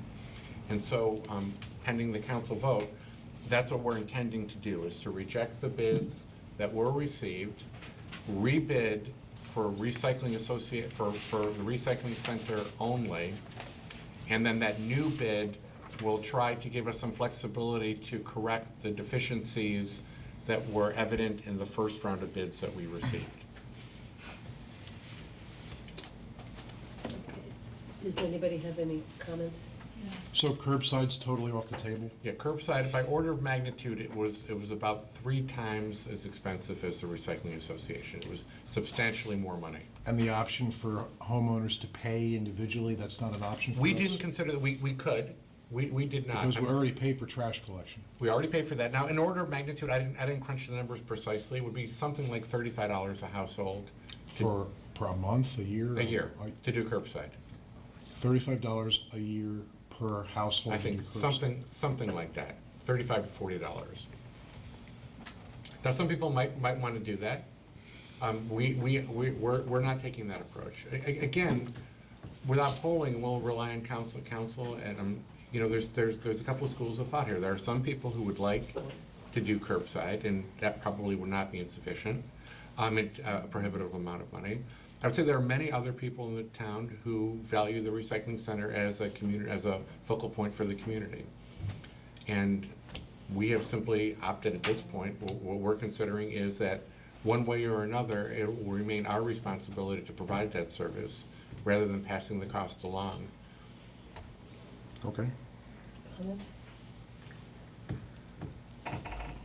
I think if we move forward to reject all these recycling bids, that's fine. But I think as a council, we need to think long and hard about what we ask for next time. And, you know, this was a great fact-gathering procedure that we've gone through, and that doesn't mean that the next time around has to be the end-all. If we go and put out more bids, I think we should think long and hard about what we do bid for. Do you mean on this next? Yeah, next time around. Okay, because just to be clear about this next time, the next time is going to be almost immediately, and there are financial reasons why we have to sort of, whoever is running the recycling, if we're going to continue to run the recycling center, we're going to need to make appropriations within a couple of months for that. So we're going to be bidding it, and so we're only at this point, assuming council agrees, what we're planning on is just bidding the recycling center options at this point. Right. All right, can I just chime in one more time? Yeah. I think to do full justice to the many people who have asked me when I was campaigning and since the day I moved in here 20 years ago, why don't we have curbside recycling? I think we owe it to those people to tell them how much it would cost and give them some kind of a say on whether they would be willing to pay $35 a year. I mean, to me, You would have to have it for everyone in town. You Right. couldn't- I understand, I Right. get it. But in terms of the cost, just in terms of the cost, and again, on the, it's in the neighborhood, I don't remember all the responses received, but it's about $130,000 per year to do curbside. To keep that in perspective of what that would mean if we were to absorb that expense this year, that would mean that we would exceed the 2% cap. Unless something else went. Unless something else went. And it would mean making trade-offs in other services, either that or just going into our cap bank and increasing our tax levy on sort of a permanent basis. It would be, we opted not to do that. The committee thought that wasn't the smartest thing to do. So that's where we are, and that's what the cost is, and that would be what the result would be of absorbing it. There is the option of simply saying, we're going to do curbside at this price and leave it to the residents to pay their own way. Wouldn't be my personal preference, but that would be an option. Okay. I just, before we reject that completely, which it sounds like it's been done, I kind of think that I would probably like to hear from other people, just with all due respect to the work you guys have done. So I think basically, there are what's gonna on be the more table questions. tonight is that we're going to reject the recycling bids. That I think. All the bids. Yes, all the bids. Curb and recycling, Right, they correct. all, Right. they all, we reject them all. And also a little later on, I see. You've already we have- approved it, Mayor. Item number 6 has already been approved. Yes. To go out to rebid. Oh, no, I wasn't talking about that one, Dennis. Oh, I'm sorry. That's okay, I was going a little later on. We have a contract extension for the Recycling Association, which is a little later on, which is. A little next different. month. A little different. What that does is, it says that within 30 days' notice, we can terminate the, I believe it's, within 30 days' notice, we can 30 days, terminate correct. the lease. And that's simply to say, if a different respondent were to come in and we were to say, we want somebody else running the recycling center, we have the ability to go in there and make the change that we need to. Okay, and so I think what I'm hearing here is we're gonna reject the recycling bids as they have come in. The clerk has been given the authorization to go out, but probably the council should see whatever it is that we are going out for. Definitely, sure. And the council should see what was rejected, so that they have an opportunity to review it, ask questions, and make sure that whatever we're going out to a second time, if they have something that they'd like to see in that or don't understand it, I don't want to get ahead of the council too much on this. I don't know how to put this into words. Do any of the people who collect recycling, the vendors,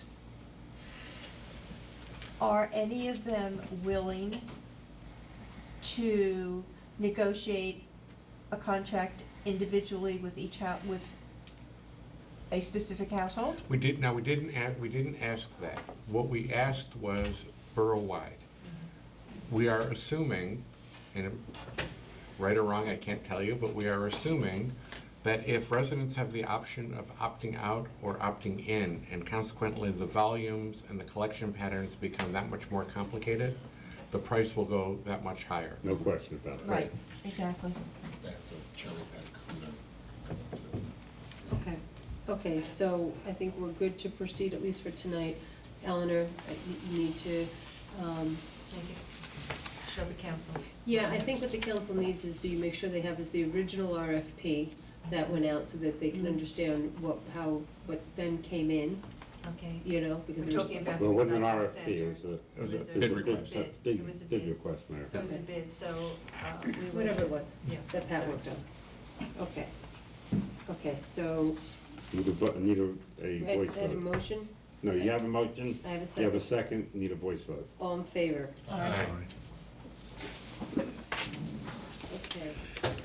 Moving on, you still have more work to do. I do? You do. I've seen that. Are these consent? No, they're not. No, they're not. Okay, I move resolution 140592, which is the appointment of webmaster Brian Fortin. Second. Okay, may I have a roll call? Leila Ryan, Yes. Melissa Hugo, Yes. Kevin Morris. Yes. Tom Krantz, Yes. Catherine Mitchell. Yes. Jack Mullenhour. Yes. Motion carried. And I move Resolution 140593, which is an overpayment and/or duplication of payment. Second. Have a second, please. May I have a roll call? Denny Levine. Yes. Kevin Morris. Yes. Russell Hugo. Yes. Tom Krantz. Yes. Catherine Mitchell. Yes. Jack Mullenhour. Yes. Motion carried. And I move Resolution 140594, which authorizes emergency temporary appropriations in the amount of $1,009,105. Second. Roll call, please. Denny Levine. Yes. Kevin Morris. Yes. Russell Hugo. Yes. Tom Krantz. Yes. Catherine Mitchell. Yes. Jack Mullenhour. Yes. Motion carried. Thank you. Moving on under Councilman Ugal, you have one resolution, one ordinance. Thank you, Mayor. Move Resolution 14-05-85, and this is the aforementioned contract extension for the Recycling Association. May I have a second? Second. May I have a roll call, please? Russell Hugo. Yes. Catherine Mitchell. Yes. Kevin Morris. Yes. Tom Krantz. Yes. Denny Levine. Yes. Jack Mullenhour. Yes. Motion carried. And then next, introduce ordinance number 14-09R, request the title and text if necessary be read by the clerk. An ordinance amending Chapter 259 of the Fanwood Code to establish 5-year moratorium on the issuance of road opening permits on any newly paved or reconstructed street. I move that ordinance number 14-09-R be adopted on first reading, and if adopted, that the clerk advertise the ordinance as required by law, and that second reading of said ordinance be held at a public hearing at Borough Hall, 75 North Martin Avenue, Fanwood, New Jersey, on June 17, 2014, at 7 p.m. or as soon thereafter as the matter may be heard. Dennis, can we make a slight change to this on the term? I think, I don't know, maybe if there was some confusion. When you say the term, what do you mean? 5 years. The period, I should say, You actually. mean you want to reduce it? Yeah, to 3 years. I think in committee we had discussed Make a- 3 year. Make a motion to amend. Okay. We have a motion amend, to amend the Moratorium the period moratorium from from 5 to 3. Yeah. Second. All in favor? Aye. Thank you. Now vote on first reading the amended ordinance. Right. He already moved, moved. You moved it, but now it's been amended. Now you have to have a So- vote on the amended So I'll motion. move the. No, you don't have to move it, just a vote. It's only I use a don't vote. have a second. Who seconded it? I'll second it. Check. Jack. Just need a vote. All in favor? Aye. Just be quiet. Okay, so we're good. So we'll have second reading. All next right, and to finish us up, Councilman Boris, you have your ordinance first reading. Yes. month. I introduce ordinance, no, this is second reading, isn't it? No, first reading. Okay. I introduce ordinance number 14-05-R and request the title. No. Oh, I'm sorry, R, go ahead. I apologize. I lifted my eyes. Okay. And request the title be read by the clerk. An ordinance amending Chapter 141 of the Code of the Borough of Fanwood to allow the borough and its agencies, including the Recreation Commission, to engage food hawkers for specific events. All right, I have a second on that? Second. Second, all in favor? Aye. Aye. Aye. I move that ordinance 14-05-R be adopted on first reading, and if adopted, that the clerk advertise the ordinance as required by law, and that the second reading of said ordinance be held at a public hearing at Borough Hall, 75 North Martin Avenue, Fanwood, on June 17, 2014, at 7 p.m. or soon thereafter, as the matter can be heard. But we already just didn't, what was the original first vote by Mr. Barr? Public hearing. No, there's no public hearing. We accidentally voted to. That's what it was. That's what it was. It was in the- First reading. First reading. We're getting tired. It only requires one vote. I think we're getting tired. I think so. All right. The so- second motion was the right All in motion. favor? Oh, no, There you go. Whatever it was. Wait, Is that it? Yes. We're done. You got it. That's it. I Okay. think we need a food hawker here. All right, that concludes our regularly scheduled business for the evening. We'll have some council comments. No, you need public meeting, Mayor. I'll move to open the meeting to the public. I second it. All in favor? Aye. I'd like to call forward any members of the public that wish to speak to us. Or criticize us. Or have a break. Or talk You about have, you have our 30 seconds. I know I do this at my Haven't said peril. whatever they've had to say yet. The mind will absorb only what the fanny will endure. Questions for Councilman Levine. Have you looked at the price of the recycling materials, how much that is affected to the efficiency? And has that been a factor in the loss of efficiency or? The short answer is that to the extent that we have examined any of the finances of the current operation, it has been via the Recycling Association gave us their audited statements, and that's our basis. In terms of how much money comes into the Recycling Association, the way we did the bidding, it was that would belong to whoever is operating the center, and we're only interested in what it's going to cost us to make up the shortfall. In terms of the general question, there's no doubt that falling commodity prices are a component to why the recycling center is no longer profitable today. I don't know that it is the only variable, but it is definitely a component. Has the recycling center submitted financial reports to the council in the past? The committee, I can't speak for the past, but in the current exercise, they have, at least on one occasion, and I think more than that, given us some fair level detail of the state of their operation. A last comment back to the bonding and so on. I think a lot of commentary in the news today, and particularly for New Jersey, that deferring important capital projects, we are so far behind, and it really defines the state that would happen if we didn't continue. Well, that's exactly right. It's a balancing act. We want to do what we have to do, but do it prudently, which is what we're trying to do. Last comment. I think this is one of the... That was the last comment. This is the last. Oh, okay. This is one of the best, the most inspiring and informative meetings I've attended in a very long time.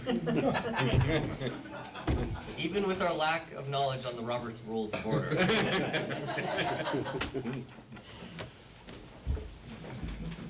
Harold Clark, 216 2nd Street, Fanwood. I'm the president of the Recycling Association, and obviously have been following your deliberations with great interest, and understand not having been able to talk about the content of the bid as it went out, just because you needed to be fair to everybody who was bidding. When you do review the bids, one point I wanted to emphasize is that our intention is to eventually be financially independent of the borough again, and you will see that reflected in the costs by year. We have the option of going out now that we have our tax exempt status for grants and sponsorships, which will be additional income beyond just the sale of the commodities, and we hope that will supplement our income, and therefore each year we will be less of a burden on the borough. None of the commercial vendors can do that. So that's what our plan is. There were two aspects of the bid requirements that we were not able to meet. One was the A901 certification with the Department of the Environmental Protection.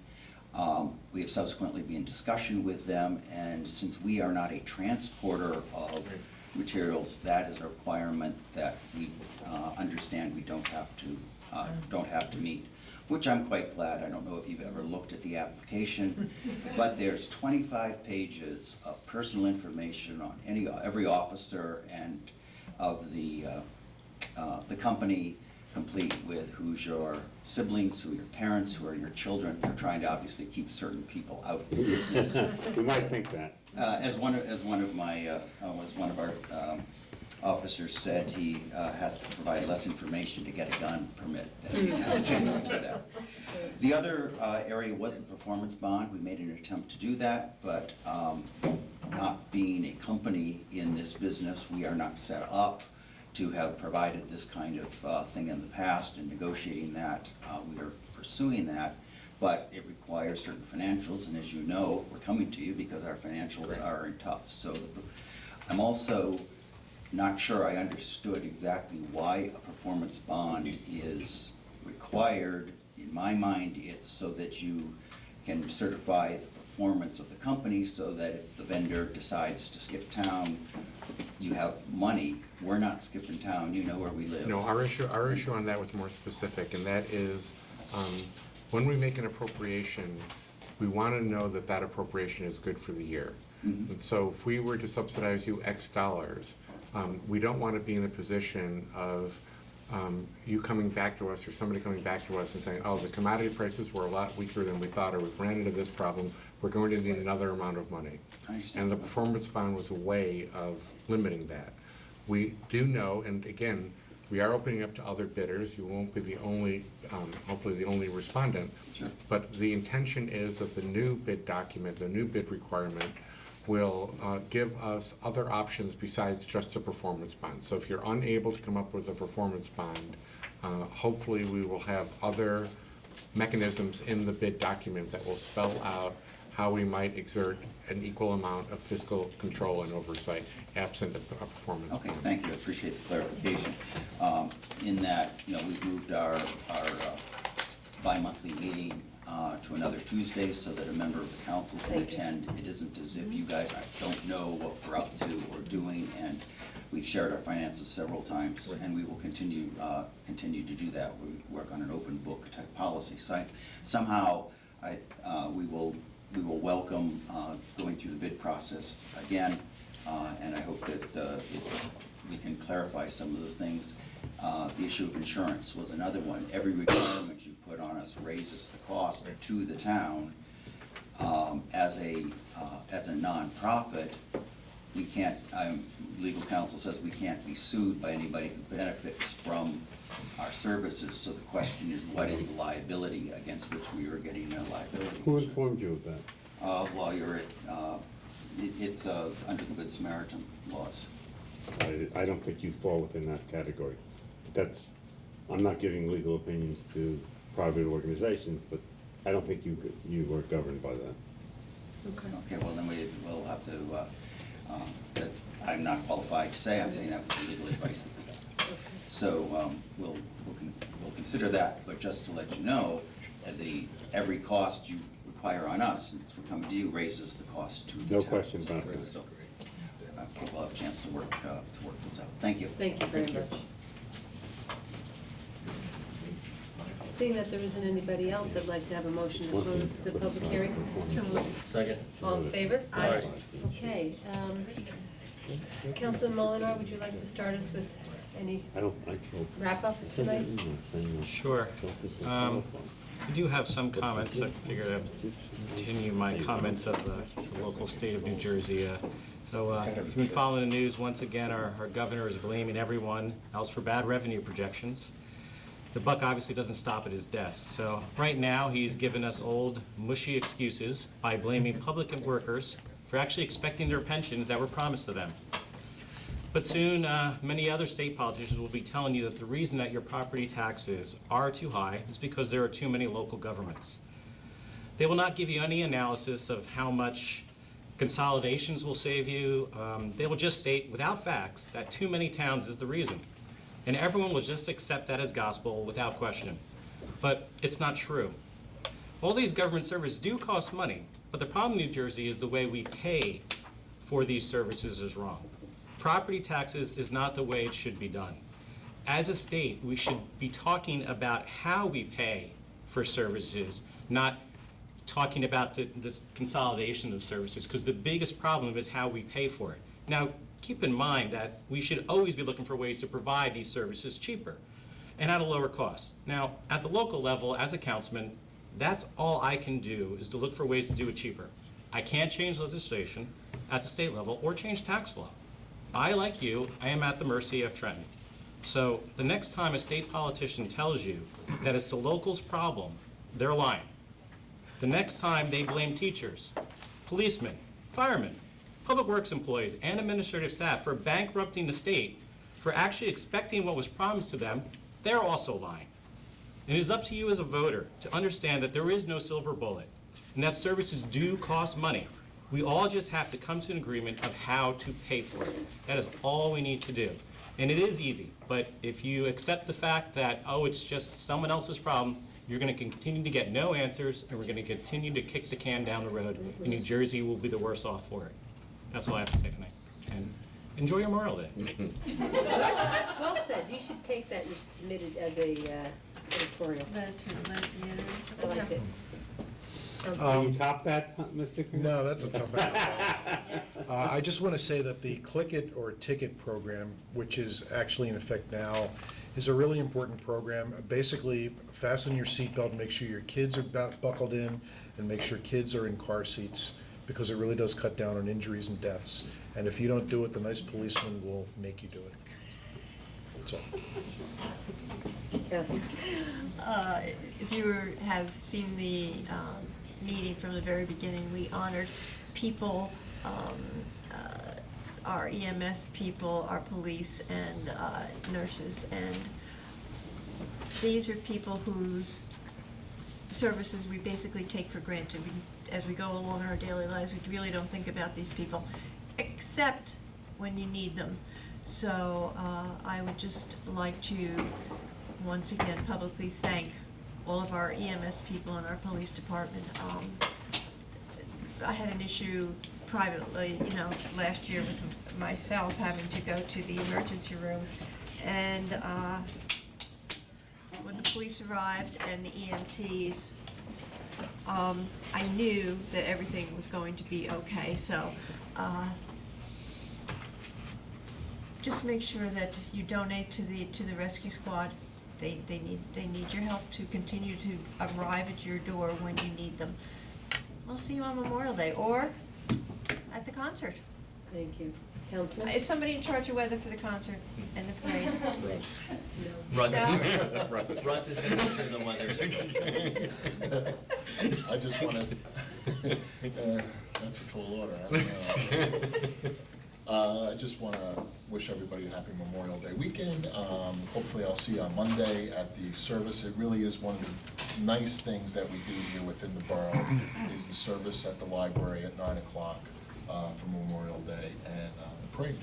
And have a nice weekend. Thank you, Mayor. I want to have a special thanks to the Fanwood Rescue Squad, and especially to Fanwood Rescue Squad member Patty Buckrady and Fanwood Rescue Squad member / Councilman Tom Krantz. Last night I was at CPR training, and as a result of that training, I'm now CPR certified.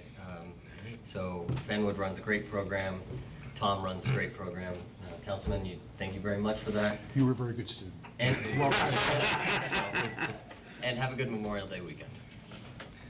And let me just wish everybody a good Memorial Day weekend as well. Good night. Okay.